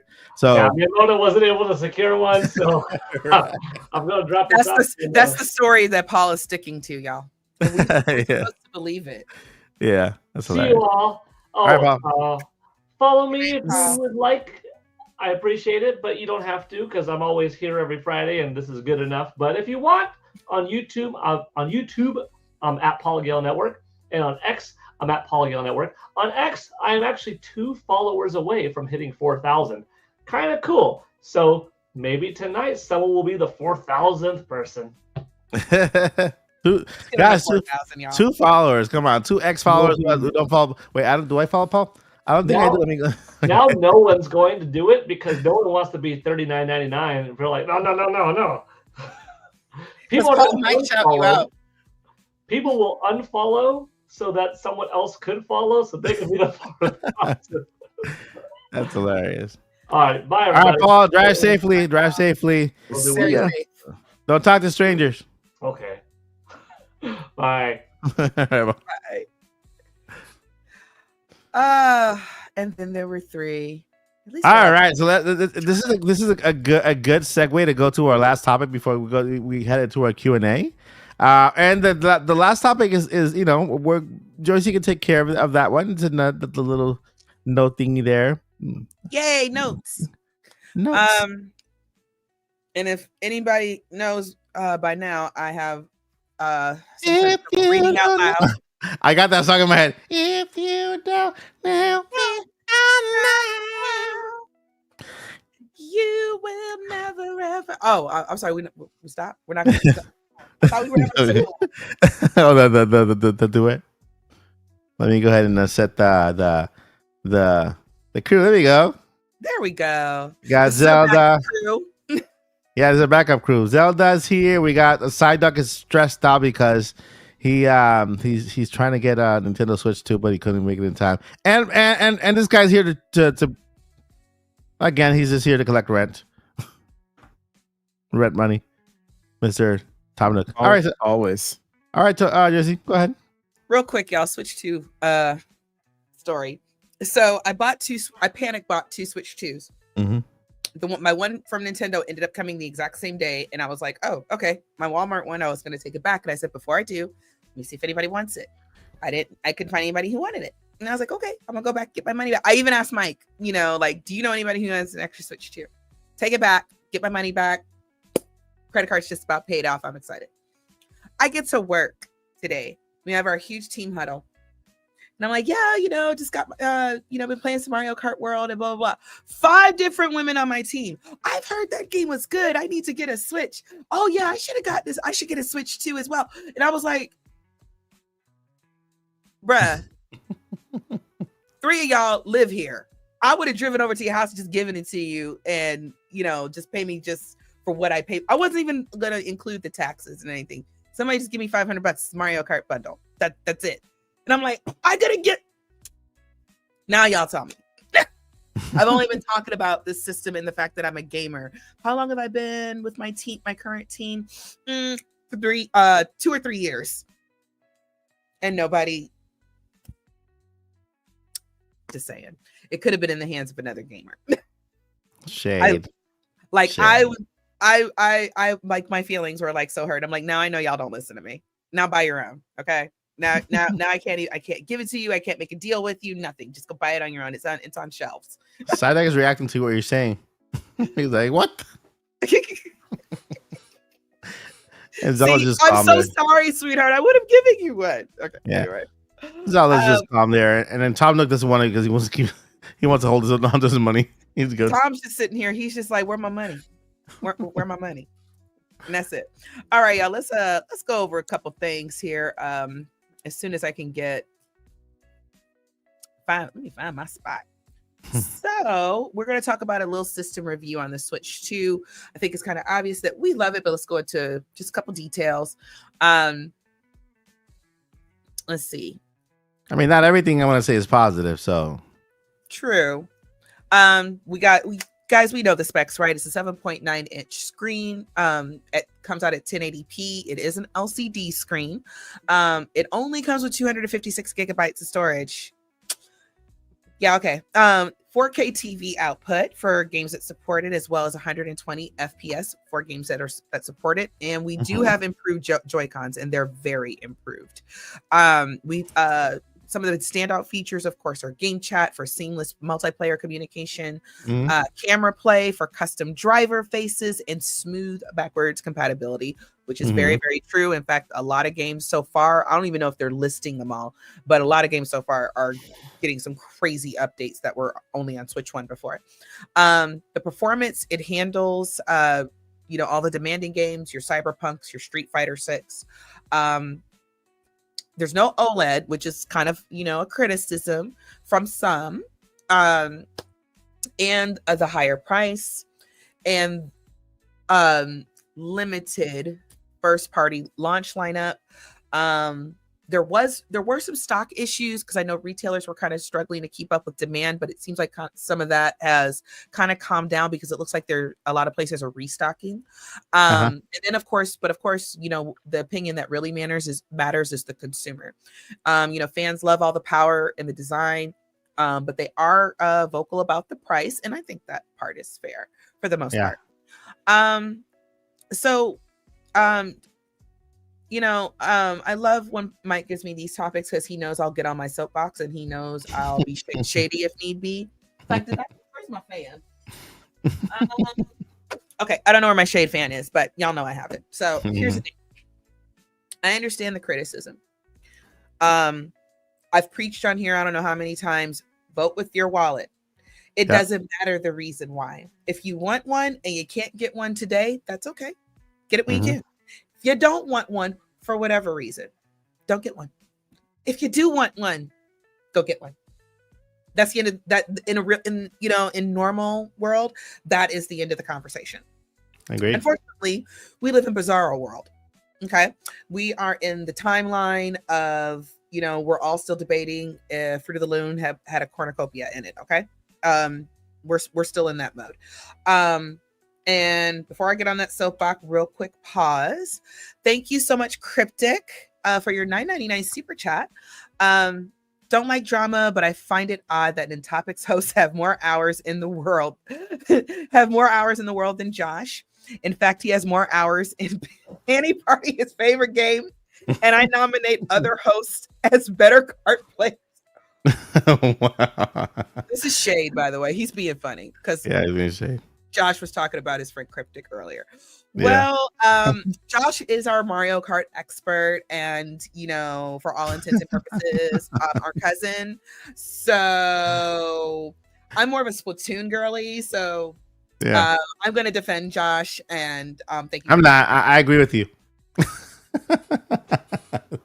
I'm messing with you. What did I just come back to? What was that question? Yeah, you go ahead and highlight it. That's hilarious. Don't like drama. Yeah, go ahead and read it. You read it, Josh. You can read it, Josh.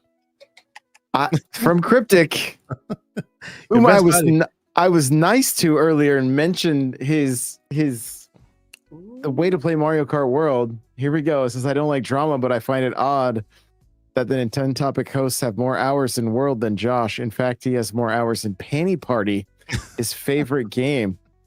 And I nominate the other hosts as better kart players. So you don't want to nominate me.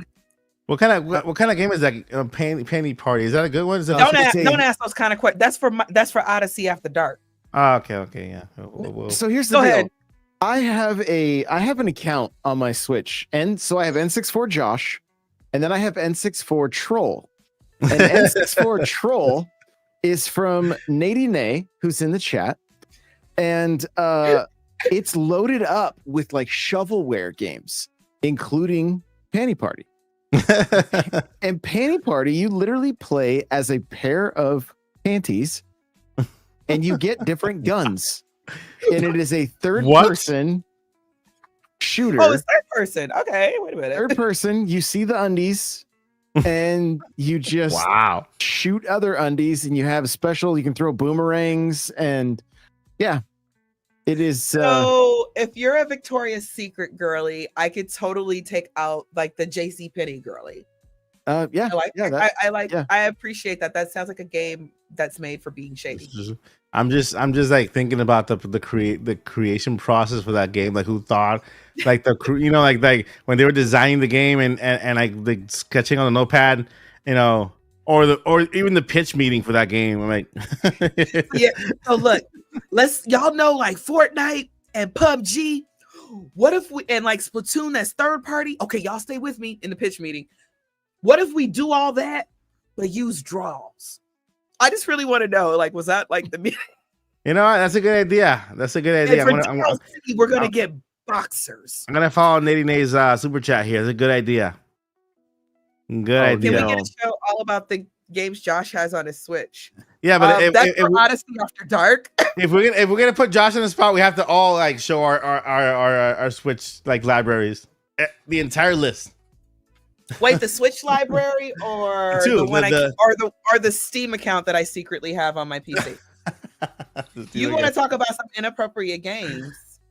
Watch Odyssey After Dark. I don't know when it's coming, but that's when I'll show you all the games I have from Steam. So I do want to give a shout. Like my community has got me to multiple packs, different events, and what they do is they literally buy like time slots, but they get to pick whatever game. So that's why these games end up getting played on stream, because they're like, oh, I'm going to buy an hour of playtime, but you have to play Panty Party. I'm like, oh no. So it's like torture. And then you get all these people that are coming through like on TikTok going like, what are these underwear doing How is the underwear holding the gun? Like a Goomba driving. How does underwear Right. hold anything, really? I mean, Yep. I can attribute the Goomba to a self-driving car because we have them now. We have them. It's We got magic, bro. It's all magic. Self-driving Mario Kart. I think Mario made a deal with Tesla, with Elon to get some self-driving cars in the game, and so Goombas can a fish can ride now. SpongeBob. And Love 89 you just too, wants to let buddy. you know he loves you. That's beautiful. More bromance is needed in the world. Yeah, I Okay. agree. We're gonna go back to our little topic, and we're gonna get to the questions and everything in a moment. Mhm. But guys, y'all already know about the price, how we feel about it. Guys, please understand. It is never ever personal. It's just business. Okay. Yeah. And you don't have to do anything concerning a video game console, okay, that you don't want to. You don't have to explain anything, and or anything like that. There are business decisions that Nintendo has made that I think we can all say we completely disagree with. I think we can all say that we wish they would be a little bit nicer to some of their voice actors. I think we can all say that we wish that the communication was a little bit better. Yeah. I think we can all say that we wish they were a little bit more personable, like the Reggie era, the Iwata era. But please understand, guys, the love that they're a company, they're a bunch of suits. They make the business decisions so we can keep getting our games, we can keep getting our consoles, people can be paid, lawsuits, can be settled. That's what all the suits do. That's their job. That's how they keep the business afloat. That's how Nintendo, the OG family, the shareholders, it's what they expect of them. But if you guys really want to feel the love, you have to play the games. As somebody who has never played I played Mario Kart 8 a little bit, but like I said, got distracted, other games, Splatoon. But if you really want to feel the love from what you really think, the people that matter to us are the devs. The devs love us immensely, almost personally. There is so much love in Mario Kart world. I'm like, I know if I had been a long-term fan, I would probably appreciate this even more. Yeah. As a long-term Zelda fan, y'all know I've been playing since 1986. I find all those little trinkets and all those little callbacks and everything. So I understand pricing, and I understand this economy, and the world is absolutely trash right now. I get that. But remember, the devs are doing it for you. Yeah, they want their money. Yeah, they want their paychecks, but they don't have to go as hard as they do on every single game. I know that there's concern about the limited launch. Oh Lord, I'm scaring people. Okay. I know there's a limited games at launch. Guys, this system is a week and 1 day old. For real. We have we have nothing to fear. Okay. Yeah. We have the whole point is, and what I believe the groove Nintendo's trying to be in is that they at least have one game of their own per month, and then the third parties are all extra gravy. Okay, because the way, if you actually kind of look at Nintendo's numbers, what they're trying to do is they're trying to depend on themselves. If you look at financials and all that other stuff, they're trying to depend on themselves. So all the other games that they're taking cuts from and everything like that, that's additional gravy. It's not that cut and dry, but it's y'all. Yeah. So I want everybody to chill, and please do not worry. And the beautiful thing is, games are still coming to Switch One. There are a lot of places who are putting their Switch Ones on sale, and their Switch One OLEDs on sale. The retailers are just eating the cost because Switch 2 is flying off the shelf. So I agree. And all your library is going to go to Switch 2 anyway. So guys, we're in a really great place with Nintendo. We're not, I know that, the console wars, the internet, whatever, the negative minority, whatever, oh, it's going to be like Wii U. It's going to be like Wii U. No, we already have 6 games coming out that we know of in a year, or the next few, or until the end of the year, next few months. Yeah. Direct will eventually come, guys, over the summer. I don't know if it's going to be this month or next month or whenever. Don't know. My guess would be this month, but I don't honestly. Hopefully, it's not the week of Indie Mania, because I want to have some words with Nintendo. How dare you? Because you already did some shady stuff already, Nintendo. I mean, we ain't gonna talk about it on stream, but Nintendo, we clocked that. Okay, but seriously, I think, I think you guys are kind of on the same page with me. But still, real quick before we move on, what are your thoughts? I think we get it, but what do you guys? My review on Nintendo Switch 2. Mm-hmm. This thing, the back plate sucks. Really? This back plate thing is not. I mean, if you're gonna take off the cables out, you can, it goes in right away. But when the cables are in there, it's like it's not cut in a way where it feels natural for the cables to come out. It keeps like popping out, and so depending on what kind of cables you have to kind of twist them to the down, and then it's just this thing is very flimsy, this thing.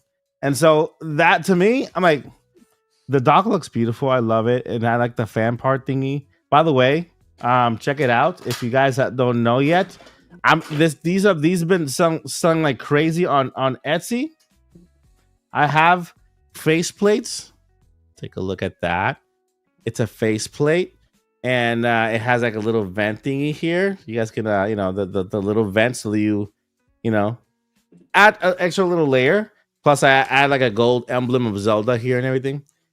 So the dock is nice, but I like the little door that we had with this dock here. This little dock here, because they fixed it from here. You can. Okay, never mind. Yeah, see, that's what I was gonna say. It comes off. And I'm okay with it coming off. It was like always a pain in the hiney to get it back on for me. And I thought the wires that came with the system didn't fit well in there. For me, look at this. You see this? Yeah, but for me on Switch 2, it seems like my dock's better and I don't think it's flimsy. I thought that one was flimsy. But it's no, when I mean flimsy, I'm like the cutout is not done right so that the cable comfortably comes out. It's like all twisty. And sometimes when the cables that I buy, I have I'm not sure if you buy the same one, Josh. The 4K up to 8K, whatever, 120 blah blah blah, blah, blah. They're very thick, right? They're thick HD cables or 4K cables, and so they don't bend that easy when you hook it up. Then I know the Nintendo Switch came with a cable. I know I don't want to use that. I want to use a higher quality one. And so when I put it in, I have to kind of bend it over like that, and then just there's not enough space for both cables to come out this little compartment thing here. I know it's a third world country. First world country, first world country problem. Not third world. It's food, third world. And so I knew what you meant. Yeah, that is one of my pet peeves. That thing, the blue shell is another pet peeves.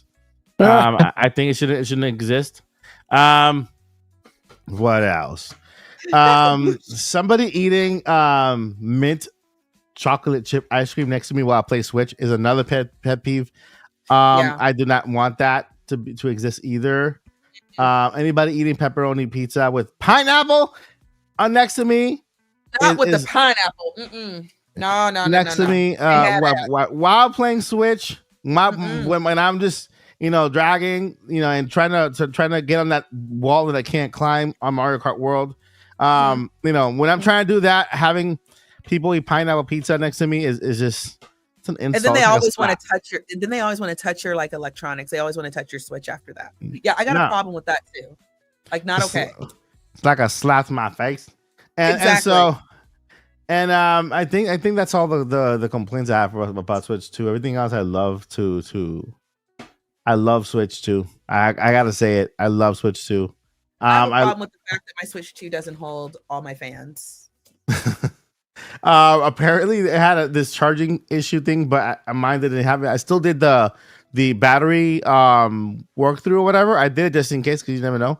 But I played for about 5 hours Mario Kart in handheld mode, and it didn't die. Like when I finished, it had about 30% battery. I play if I'm like at work and stuff like that, so I haven't gotten a good gauge on it, but I'll play in tabletop mode. So it's like, okay, I'm at work or I'm on a lunch break, I'm not doing anything. Let me fire up a little bit of Mario Kart. So but it hasn't been much that battery that I've lost. I got one more pet peeve. Mm-hmm. Nobody better make potato salad and add apples to the potato salad when I'm playing Nintendo Switch 2. Okay, and don't you add no raisins either. Listen, apple or raisins have no place next to mayonnaise. You understand me? No. That's just a no. Now, first of all, fruit don't go in potato salad. Why? What would you put? Why? Why would you do that? Like a nice, beautiful salad with lettuce and tomato. Although tomato is a fruit, but still, it's not. It's tomato like don't go in potato salad. The only thing that go in potato salad is potato and relish and probably mayo and maybe some mustard if you really want some kick to it, and maybe some really thinly sliced diced onions. Maybe. Listen, guys, we're trying to talk negatively about Switch 2. Okay, we're trying. All right. No, but no, that is a genuine problem. Who's putting raisins in the potato salad? I want names. Okay. My sister does it. My sister does it. My sister, she watches the channel sometimes. She does it. She puts apples, and then it's like you confuse the apples for the potato. I'm like, wait, this is not an apple. This is not potato. This is crunchy. It's not supposed to be in there. It's like, what is this? Stop the madness. It's not cool. And then when I play my Switch 2, it just messes me up. Exactly, and that's why we get blue shelled. See, y'all that be putting raisins and fruit in the potato salad, y'all, it's gonna be mean. If you come out on the chat, listen, strawberries don't belong in the salad either. Who put strawberries in the salad? Strawberries. I'm like, it looks pretty, but no. And especially when you add like that vinegar thingy on top of the dressing, and I'm playing Switch 2 next to it. Oh wait, I thought we were talking about fruit in the potato salad. Now fruit the other way around. But fruit, depending on what greens you have. If you can't have one, you can't have the other. Grilled chicken, it is a little bit fire. What? But take your strawberries and then get like the right amount, the right type of greens for the salad. So you need like romaine lettuce at the cheapest, maybe throw some spinach in there, some arugula, right? And then like grilled chicken, and then you put the vinaigrette over that. Like, I'm not gonna lie, Mike, that's kind of fire. I'm not gonna say anything. I'll just share this one right here. Well, it's not it. This one right here. Exactly, Phantom Boys 90. Thank you. You know what's up. But yeah, so we could discuss on Odyssey at Night or Odyssey After Dark. We can discuss like when to use fruit and vegetables together and when potato salad just needs to be. Listen. Salad belongs with salad and fruit belongs with fruit. Do not mix them up. What about fruit salad? Fruit salad? No, fruit salad is okay. Period. Because fruits, but see, it depends on the kind of fruit. I would call it fruit medley. Fruit medley. That's okay. But here's the thing though. It depends on what kind of medley you're doing, because it could be overly acidic or too under acidic, or the acidic fruits take over the calmer fruit. You think I'm the normal one? Apparently. Thank you, Cryptic Babu. Michael tell you. Seriously. Listen. I'm trying to play Switch 2, okay? Mm-hmm. And eat potato salad at the same time. And then having apples in there and raisins and God knows what. Wait, Mike, you know what else they want to do? They want to put nuts in it. And they want to put anchovies on pizza. Fish don't go on pizza. Anchovies don't belong on anything. Why? On anything. Who's still eating anchovy? You know that violation. That's a gamer violation. Isn't there anchovies in Caesar salad, like Caesar dressing? Oh no, even worse. Not if you. No, in the dressing when they make the dressing and it's already Worst fish ever. mixed up and everything, Caesar's okay, but just having the anchovy just out there for people to see and you're supposed to eat it. What if I'm in public? Anchovies are the toilet of the sea. I mean, he ain't lying. It's horrible. At least with catfish, you can fry that and get some French fries and put some ketchup on it, and it's good. Oh, great. Nadine is bringing up my black licorice ice cream that I love. So there we go. Wait, what? Hold on. We got to talk about you, Josh. Baby, who? There's now an opening for black licorice ice cream. Love it. Yeah. It's right up there with vanilla for me. Well, you know what, guys? It's been great having Josh on the podcast. Right? He will no longer be here after this. It's like a black licorice ice cream is like licking a Switch cartridge. It tastes the same. It does. Yeah, if you want to know what a Switch 2 or Switch 1 cartridge tastes like, just eat black licorice. Yeah. It's the same thing. It's not as healthy though. It's not as healthy. What have you done? Licking Switch cartridge at least gives you some fiber. Y'all, this is not the topic. I don't know how we got here, but I really was just along for the ride. But yeah, but for real though, anybody who, and I want to be very, very serious real quick. Anyone who brings you potato salad and it has any kind of fruits or nuts in it, that person don't love you. And I need you to get that person out of your life and cut off the relationship expeditiously. Even if it's your mom. Okay? I didn't say that now, but we do have to forgive our parents. The Lord wants us to forgive. No, so you got to forgive. Cut ties. Not with your mom. She may not know no better. Cut ties. Cut them. Okay. I mean, it is fruit and potatoes. Like the umbilical cord. Cut the umbilical cord. Got it coming. The woman who gave birth to you, you know. Cut the umbilical cord. Just cut it. Yeah. Okay, y'all. Back on topic. We tired, y'all. Paul missed the entire. I will be the shill. Listen, I'm listening to Switch 2. This is supposed to be a Switch 2 review and finding negative things about it. I mean, we can't. So we're trying to find other negative things while we're playing Switch 2 because we're having so much fun with this. So, what were you saying, Josh? Oh, I'll be the shill, and I'm loving it. I'm loving the way, you know, when Splatoon got the announcement that it was going to be getting the upgrade, like that was super exciting, right? Like it was. The old game seemed new. Like watching my girlfriend play Tears of the Kingdom, like unreal. Like it's so good. And what's really interesting is I've been playing in, you know, some Mario Kart World, and I try to get my Smash time in fairly regularly. I love Smash. It looks bad now after playing, like, and I don't mean that like in like a negative way, but like when you sit and watch Mario Kart World for a while and then you go back to an old Switch 1 game that does not have the Switch 2 treatment, you can see the difference. Like it is apparent. So but I'm loving the system. I couldn't be happier. I can't wait to get a few more for my daughters and get them playing Mario Kart with the voice chat and stuff. It's gonna be great. Yeah. Oh my God, that's what I love about. And I know I'm always concerned. I'm not a parent. Unfortunately, I do not have any alive children. But I think about my friends that got kids, and you know, my nieces and nephews, they have kids now because they're grown, and I'm always very aware of social media and everything else. I'm like, God, I wish these kids didn't have access to this. But then I think about families, and you know, Josh, if you're on the road, you could still hop on to your Switch 2 with your girls and your Switch 1, you know, and play a game together. I love that. I really love that. So, and I love seeing people out in the wild playing with their family. Go ahead, Mike. I'm sorry. I know. I'm still like upset about the potato salad for some reason. It's okay. We do have to move on, love. I need to get. Well, the other day, if anybody knows remembers where that joke is from, You are so blessed. I'm sorry. Go What? ahead. The potato salad? The raisins in the potato salad.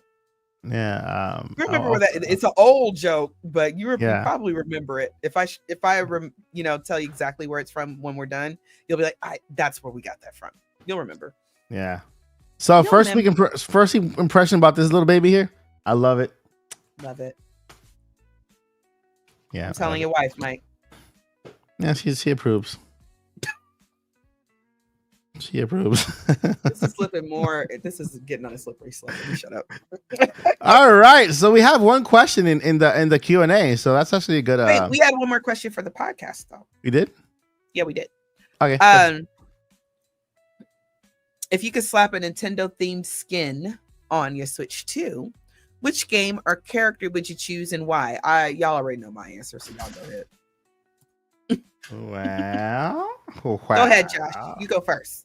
My 3DS has the old school artwork from the Famicom version of Super Mario Brothers. Ooh, nice.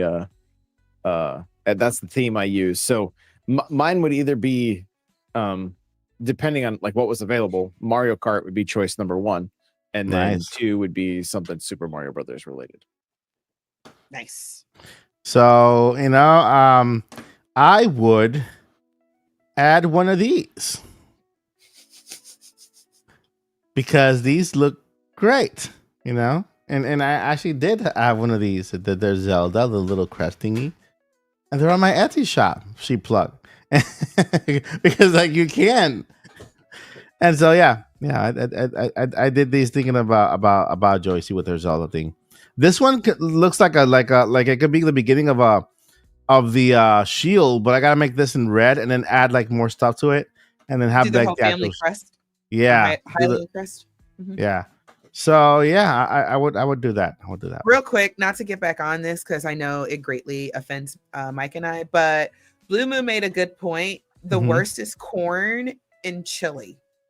Oh wait, no, that's actually good. Okay, it's been great having Mike on this podcast, and I understand this is his channel, but sir, that is a food violation. But corn is a vegetable though. Corn is a nothing. It You goes can't even properly digest it. Oh, that's No. right. Corn is like the vegetable. Why?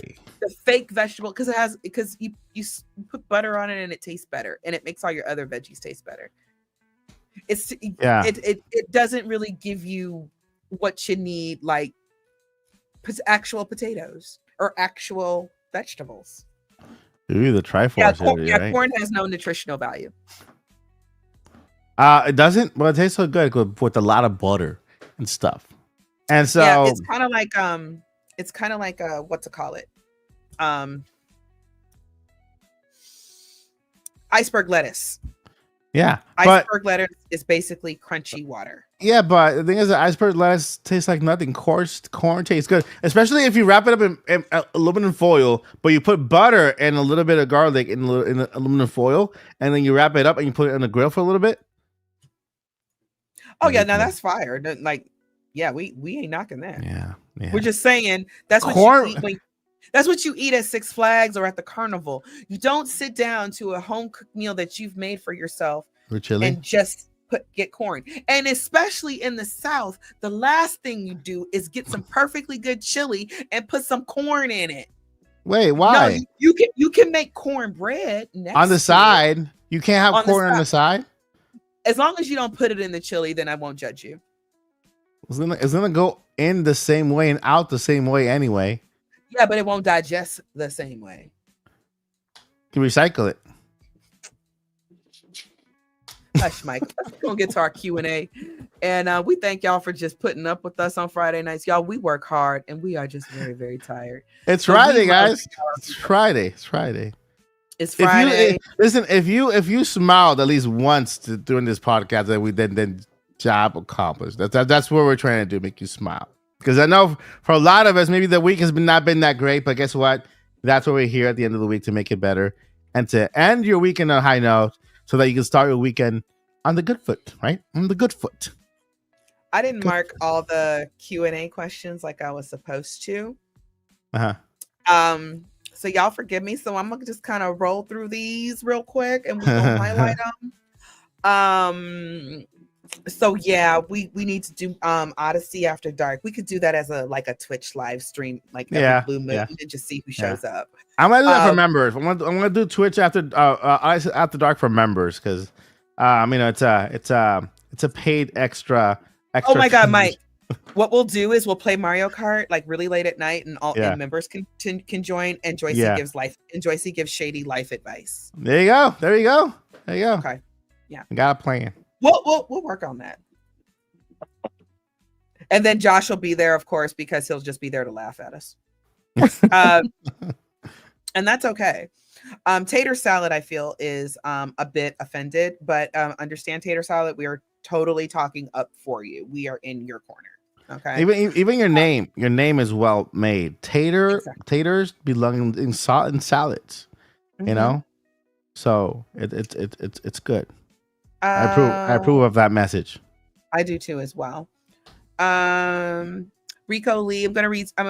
Guys, I'm sorry, I was not taking. I was not, and I apologize. But shout out to Rico Lee. Switch 2 is essentially going forward the perfect balance between first and third parties.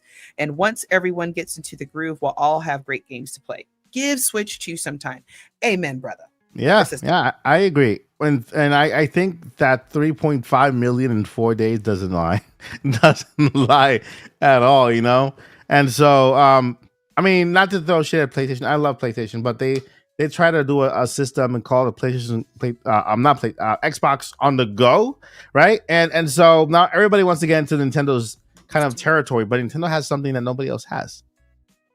Zelda. And also, Zelda. But the other thing is, and I don't mean this disrespectfully, but nothing's cool until Nintendo says it is. Yeah. It wasn't cool to, you know what I mean? And don't get me wrong, you know, we had the Vita. Wasn't that one portable? Oh yeah. That was before the Switch. Yeah, and that was before the Switch. But Nintendo's always made handhelds and everything, and they finally said, "Why don't we just do it all together?" And then they can take it on the go, or they can leave it at home, and we just focus on one system. Listen, the chat is now throwing questions so they can keep us on the stream because they know we're toward the end, and now they're throwing questions at us. Now we have 4 questions in the start. Okay, good. Y'all. Okay, Mike, you star them. I'll read them. Shout out to Adam Bush. For all of us, do we think 3D Mario will be a holiday title? No. Yes. I don't know about holiday, but in the fall time period. Yes. I think we'll hear about it this year, but I don't think it'll come this year. You don't? No, I don't think it'll be out. Year 1 of the Switch. Yeah, year 2025. No, 2025 is. We're in June. We're halfway through, and there's already Donkey Kong next month. We have then Pokemon in October. We have Metroid Prime 4 coming out without a date, right? There's a lot of games already listed there. And what's the other one? Splatoon, the Raiders, right? Yes. And which so is hype. Yeah. And I think Splatoon Raiders is a holiday game for this year. And so they don't have a date yet. That's a possibility that could be this year or next. Yeah. So I think that Mario will be the best game coming out next year. I think Nintendo kind of already has their lineup for this year. And it's a good lineup, right? It's a good lineup. If we were to date any games that they announced for Switch 2 this year, then we got 4 more months of games coming out? Because they never release games. It's rare that when they release anything past November, right? So yeah, I think. How about you, Josh? What you think? I think we're gonna get surprised. Wait, go back. Sorry. No touchy. Pip cheerio. Sorry, pip cheerio. No touch nothing. And now Josh, go speak. Pip I don't know about 3D Mario. I hope so. I hope it's before the end of the year, honestly. But I do think it's gonna be. It's come September. Mario's gonna take over the Switch. I think it's gonna be. I think it's gonna be a full year, a year of Mario, and like we're gonna be loving life come the fall. And so That's my gut feeling. And another thing about it, I don't disagree with y'all. another thing about it, Mario is too big of a franchise for them to announce it so close to its release. You know, they're gonna want to like milk that promo for Mario and just do stuff for it, events or whatever, or you know, have Or it. Next year's The Mario movie, right? the movie next year. The movie next year. They want to tie everything into that thing and call it the 40th anniversary, right? But here's my thinking, because Mario Kart World is multiplayer, so Yeah. that's what I think that they were like. It was also their bestseller on Switch once, and for sure. we're getting a brand new one. That was to get it off the shelves and get it into people's hands, word of mouth, more people buy. But I think the next system seller, because what I believe with these games, these are also system sellers as well. That's why I think there's going to be a 3D Mario. It's his 40th anniversary this year. The movie is next year, right? So and then in 2027 is Zelda. So I think we're going to have Mario this year. I mean, yeah, we have other games, but Mario this year, a little bit through next year. And then we're going to start transitioning and we're going to start getting Zelda news. And then that's going to lead into more Zelda stuff, which is going to lead into the movie, which I could be wrong. I'm also extremely tired. That wasn't fully thought out. So we all have our opinions. And thank you, Tater Salad, for the compliment. I appreciate it. I actually look a hot mess, but thank you. So the 40th anniversary for Mario starts on September 13 this year. Mm-hmm. And they're gonna milk it for 1 year. They're gonna be like a line of events, right? Maybe they announce the game for next year, early next year, and then maybe Mario Day, March 10th. Right? March 10th could be they could tie that into that. The Mario movie's coming up next. So I think we might see something Mario related, 3D Mario this year, September. September 10 is the Mario anniversary.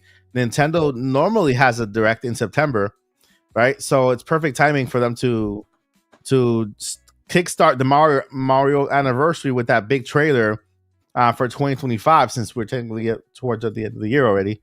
And then Mario movie after that, Mario 35 for NSO, and a lot more they could do for, there's a new patent that was just published about Mario 35th. It's called Mario 35th, but it's the Mario NSO game that they had before. I'm guessing to bring it back, but with 40,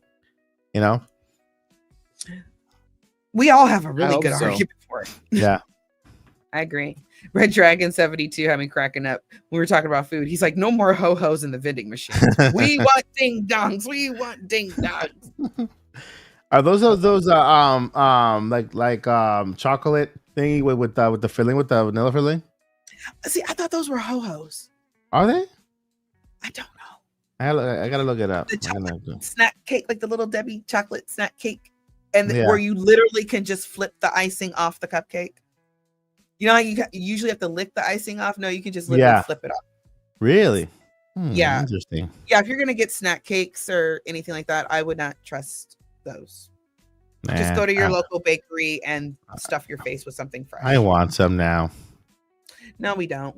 We on our health kick this year. We drinking water and minding our business. Okay. My Goddessy and friends, thank you. Hey, that's a good show, like a cartoon show. I hope I'm saying this right. Tsukino Ame. I hope I'm saying that right. I'm probably not. What is your most unhinged game announcement for the next Nintendo Direct? Go first, Josh. Panty Party 3. That is an unhinged game. I'm gonna say Animal Crossing Kart. I like that one. If Paul was here, he would probably like make a game for us in front of our face. But me, my most unhinged, y'all want me to be real unhinged, right? Okay, I'm gonna take your word for it. So we're gonna get the Zelda Elder Scrolls crossover with Mario Kart World DLC. But instead of actually riding carts, you just have to ride a big Gliok. And that's exactly how that's gonna happen. I want to change my answer because since Nintendo now partnering with Universal, I'm gonna say instead of Mario plus Rabbids, they're gonna go Mario plus Minions. Mario plus Minions. Wait, I don't like that though. That sounds cute. Yeah, Mario and the Minions. Totally play that. Shout out to Red Dragon again. He answered my question for me. The ho-hos are the roll ones. Okay. Thank you, sweet pea. Shout out to you, Boo Mini. Thank you so much for always supporting the channel. Mhm. Are we still going to get a direct this month? I believe it's sometime this month. That's next week. It can't be the following one because that's the week of Indie Mania and the last week of the month. And if Nintendo does that, I'm gonna be mad at Nintendo for like a year. Like a year. We're not going to be the Nintopics podcast for an entire year. I'll We're be going like, to be let the me- Nintopics Mad Podcast. the Mad Sega Topics. Sega we're gonna Topics. No, we're going all the way to PlayStation. We're going to be PlayStation Topics. Nope. Atari 2600. There we go. No, wait a minute. We're just going to be the Super Nintendo Nintopics podcast. We're only going to talk about Super Nintendo games. Oh, wait. That's still on NSO, so that doesn't work. We'll figure it out. We'll figure out how to be mad. Mike Wario instead of Mike Odyssey. Alice Sala, thank you so much for your That's a just question. I thought it was a super chat, sorry. But still, thank you for your question and thank you for being here. What do we all think of the new Splatoon spinoff game? I'm extremely hyped. I'm curious. It looks like an adventure type of game, maybe roguelike. I don't know if it's gonna be multiplayer or not, but I feel like it should be. But with hold up. One of the Sorry. things.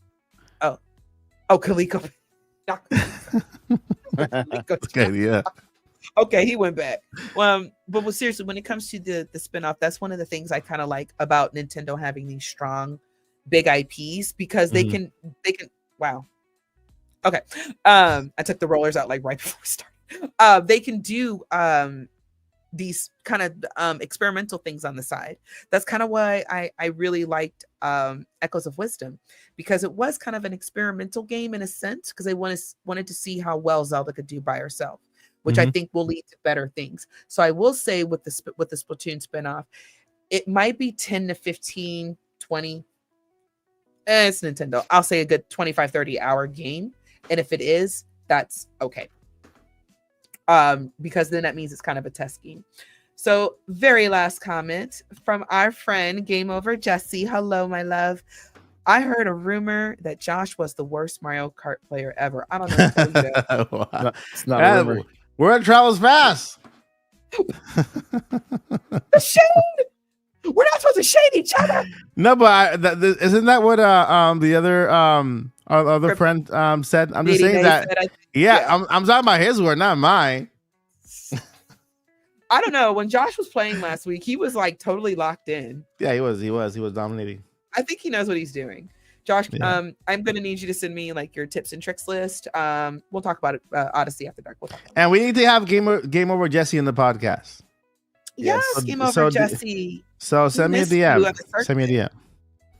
He's another Zelda expert. So we have to have a Zelda podcast and bring him over. Yes, exactly. I could have sworn I saw another question, and I know we gotta go, y'all, but I just want to make sure I caught everybody. Real quick, Adam Bush, when do you think Splatoon 4 is coming out at all, since Splatoon Raiders is coming soon? I can answer that, but if one of you guys want to go, because I've been talking for like 45 minutes. When do you think another one? Splatoon 4 is coming out? I don't think it's coming out this year or next year. I think because of Raiders is the Splatoon for at least the first 2 years, like year 3, I would say Splatoon 4. Hence why we also got a huge, massive update. Because I also think that the direction, I mean, it's still going to be a third-party shooter. It's still going to be ink and paint, but I think the direction that they're going to go with it is going to be very, very different. I like the fact that they're experimenting outside of the Splatoon shooter thing and making it. It's like they're taking Splatoon and making other games with the Splatoon franchise, right? It's like keeping it alive in other genres, like they did with Mario as a platform. Mario spinned off as a Mario Kart. It did baseball, it into sports, and so now they're taking their IP Splatoon. And if you had any doubt whether Nintendo took it seriously, this is it.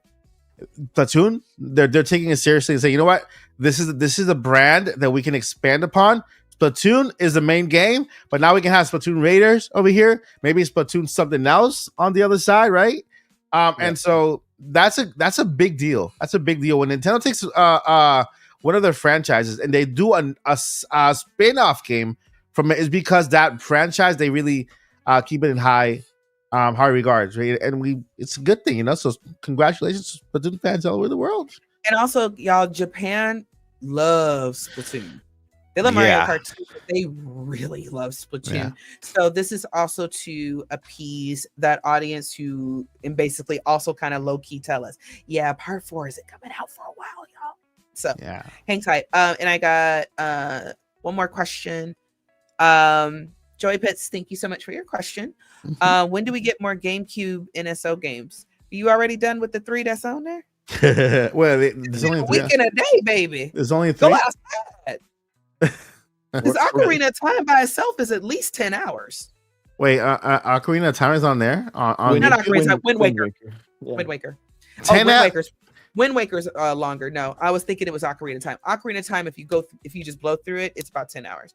Really? Wind Waker's probably a good 25, 30 hours. It might take you so long. It's because I'm stubborn. I don't like guides. That's why I'm so stuck. I'm talking about if you've played the game before. When you're first time playing it, you're probably going to spend forever, and that's perfectly fine. But I've played Ocarina of Time. I don't remember much of Wind Waker. But when are we getting more GameCube NSO games? I have no idea. Yeah, I think this year. No, it's definitely coming this year. But I don't know what the new pattern is, because it used to be NSO drops ran like almost every other week, it seems like, or every few weeks. I agree. At the beginning, it was every like more often, but then they slowed down a little bit once they had a big library, With GameCube, I think they do the same thing. I think the next time we're gonna see games announced is gonna be in the next Nintendo Direct, and they've already announced the games that are coming. And towards the end of the presentation for the NSO, they have a couple of games that they've already highlighted there. I'm looking for that GameCube thingy so I can share that, because it's good info to share. Since they sold the controller with it, which I did get, I kind of doubt that. I mean, I don't know how often we're gonna get them, but we're gonna be getting them. And even if something, Blue Moon just made a good point, that we need Twilight Princess. Even if it comes to NSO, I'm going to hold out hope that they will remake Twilight Princess the right way. Yeah, Nintendo. But and you should, because I heard in an interview that they mentioned that any games coming to NSO doesn't affect the HD editions or any updates they might do to those same games or remakes. So they might sell us the remake of Wind Waker and Twilight Princess. Let me remove that. But if it's a remake, I'll buy it for real. The caption for this. So towards the end, they show a list of games that are coming to Nintendo Switch. Oh, you just passed it. Mike. Yeah, they're right here. So look, Mario Sunshine is not there yet. Fire Emblem, Path of Radiance, Pokemon XD, Gale of Darkness. We're getting Mario Strikers, Super Mario Strikers. I'm guessing that's better than the one on Switch. Chibi Robo. We're getting. Hey, stop! It's too soon. Wait! Why are you doing me like that, GameCube? Come on. I was like, because the next one was Luigi's Mansion. I was looking at that. Come on! It's like when the server comes to your table and tries to push you out, whether you still eat it. Come on, man. Pokemon, Mario Strikers, Chibi Robo, Luigi's Mansion. Okay. And by the way, guys, all these games, they're HD. Okay, they are HD. There's another one. What was that one? Oh, dang it. We can't catch that last one. Pokemon Coliseum. Pokemon Coliseum. Oh. And that was a highly anticipated game right there. So, Joyce, remember we spoke about this last year, right?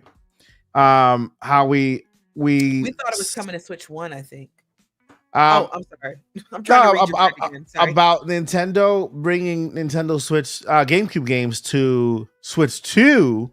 And when we're talking about the AI upscaling and using the hardware to upscale the games to HD, and that way they don't have to release those HD versions of the games. Because right now, all these games are the original versions of the games, and they are playing in HD, which is very cool.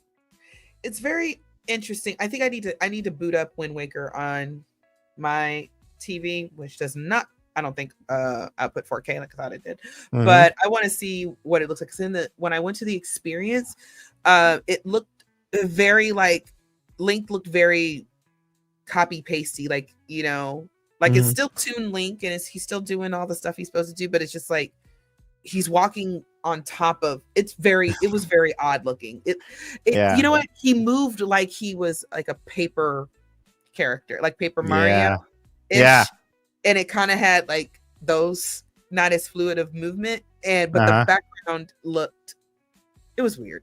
Anyway. Yeah, because the HD version, they replace all the assets to HD. Okay. Like they in this version, it's the original GameCube game with the original assets, like so it's all. Of course, this is this version is still, even though it's HD, I upscaled via software. It's still a lower resolution than the HD version they released on on Wii U.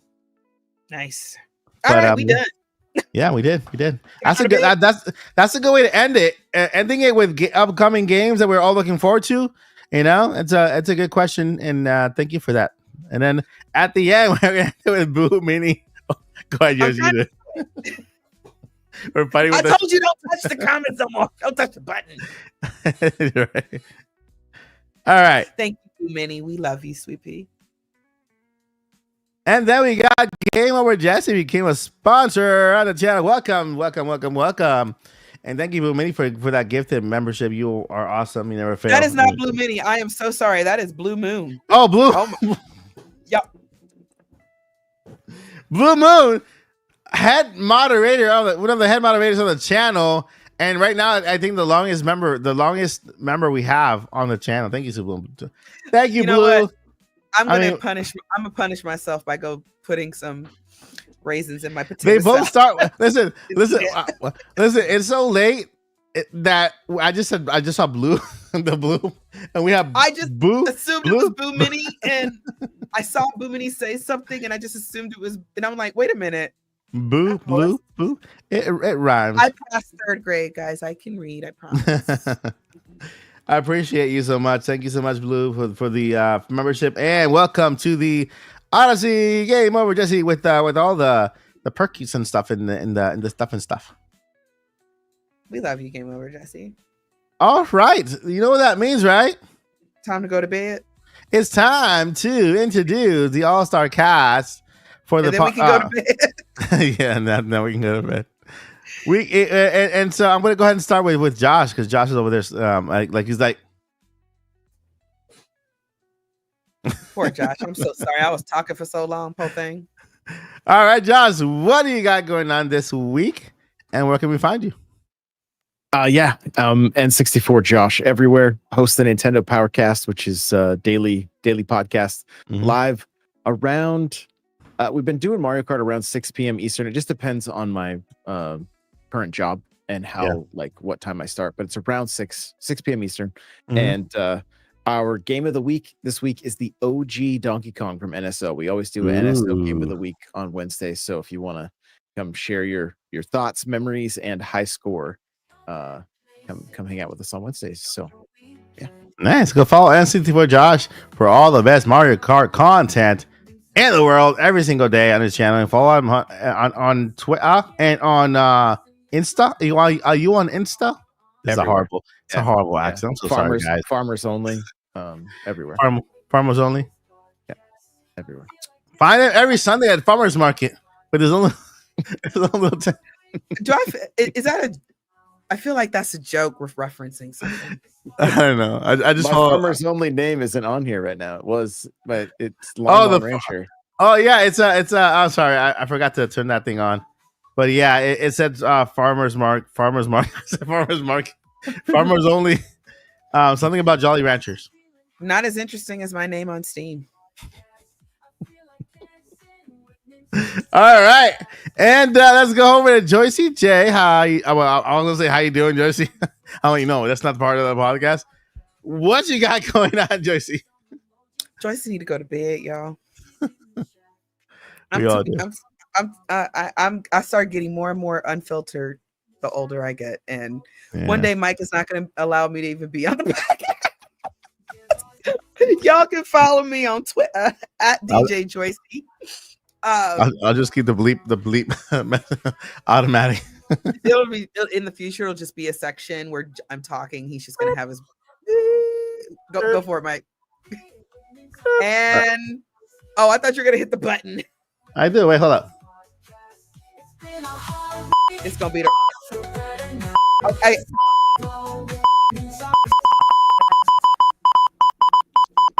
It sounds like Morse code now.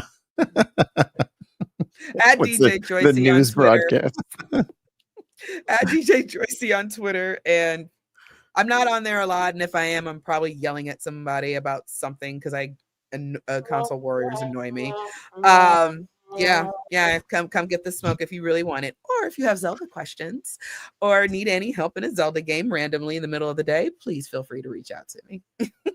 All right, thank you, Joycey. And of course, Paul Gale was here a little bit while ago. He went to do some dealings, behind the scenes dealings with meet on the street and in the street, do some dealings with. Don't do that to Paul. No, this is Paul's victory lap week. We ain't gonna joke. No. This is Paul's victory lap. Somebody said some unnice things about our Paul. Yes, y'all, our Paul. And this is his victory lap because he said it was going to be 3 million. He knew. So, yeah. We love Paul. So he went to go give his other friend a Switch 2. Yes. Yeah. We stand Paul. We love Paul. So find Paul Gale Network everywhere. Paul Gale Network. I think he's doing a countdown now for Donkey Kong, where he's like just walking like a monkey and then just pounding his chest a lot. So if you want to see Paul pound his chest, go to Paul Gale Network on Twitter and on Insta and on I think he's on Twitter, Facebook, Instagram, and also on YouTube. He MySpace. Is that's where his shorts. That's where his donkey countdown shorts are, and they are extremely hilarious, guys. And so then on MySpace also. MySpace. Okay, don't confuse the babies because we got young people in here. They don't know about the MySpace. Follow my Black Planet, I choked on here. And so you can and so you can find me here at the Odyssey every day, Monday to Friday. Well, the last 2 days, again, I've been really busy with Indie Mania, working behind the scenes, just doing a whole bunch of stuff with developers and the editing and putting a show on is not easy. There's a lot of behind the work stuff. So I owe you guys a tournament tomorrow. I'll be live playing Mario Kart with you guys. Whoever shows up, we'll play Mario Kart Tour. No, that's the app. We'll play Mario Kart Knockout, and we'll wander around. Can we do wander? The wander part, the Mario Kart. What do you call that? Wander? Is it wander? Can we do free roam together? Can we? Yeah, you just can't do P switches, but you can still free roam. Yeah, I mean that's what I'll do. Like the wander around, the wandering. I'll try to come through because I do want to play, but I got a lot to do this weekend. Yeah, I'm gonna do it tomorrow. I'll say maybe 1 p.m., 2 p.m. And just so that our friends in the UK don't have to be here at 2 o'clock in the morning waiting for Mario Kart. I know Lottie is a big fan. She's here. Well, not right now. She's probably went to bed. And so, around that time, Saturday, tomorrow, we'll have fun. And that's the podcast, my friends. Thank you guys so much for watching. You guys have been amazing. I appreciate you, Molino. And that's not the song. Or is it? I hear it in my head for some reason.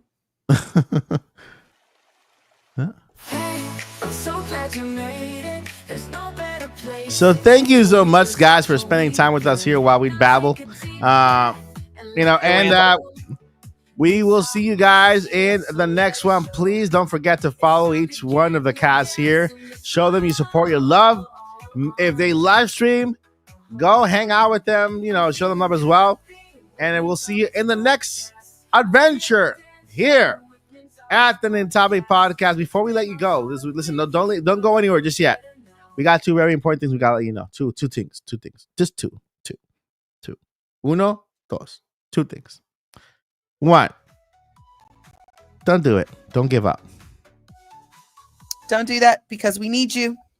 I know life is hard. I know you probably had a bad day today or yesterday. Tomorrow's a new day. Start over. You can do it. I believe in you. You got this.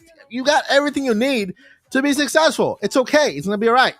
All right. And then at the end of the weekend, we got you. We got your back. We got you. You know, we will be here, so you can just lay back, relax, drink your coffee or your tea, and just enjoy the podcast, right? That's right. And number 2. What was it, Josh? Carry on. Never surrender. Yeah, Yeah. don't surrender to giving up. Don't surrender. Don't to that. surrender. Got to Yeah. journey on. Journey Don't on. surrender. The journey continues another day, guys. Thank you so much for watching the Nintopics Podcast. We love you all. We'll see you in the next one. Bye. Let me see if I can find that. Get it to work. There it goes. Any minute now. Wait. I don't want to do that. Does it work? Hey, look. I can do it. Is because you have a Mac also? That's why I look like I'm running in like 480p. Because I'm fuzzy as heck and I didn't realize it because I'm perfectly fine here. Look at that. I got the strobes and everything. That's so cool. I didn't know that. Bye.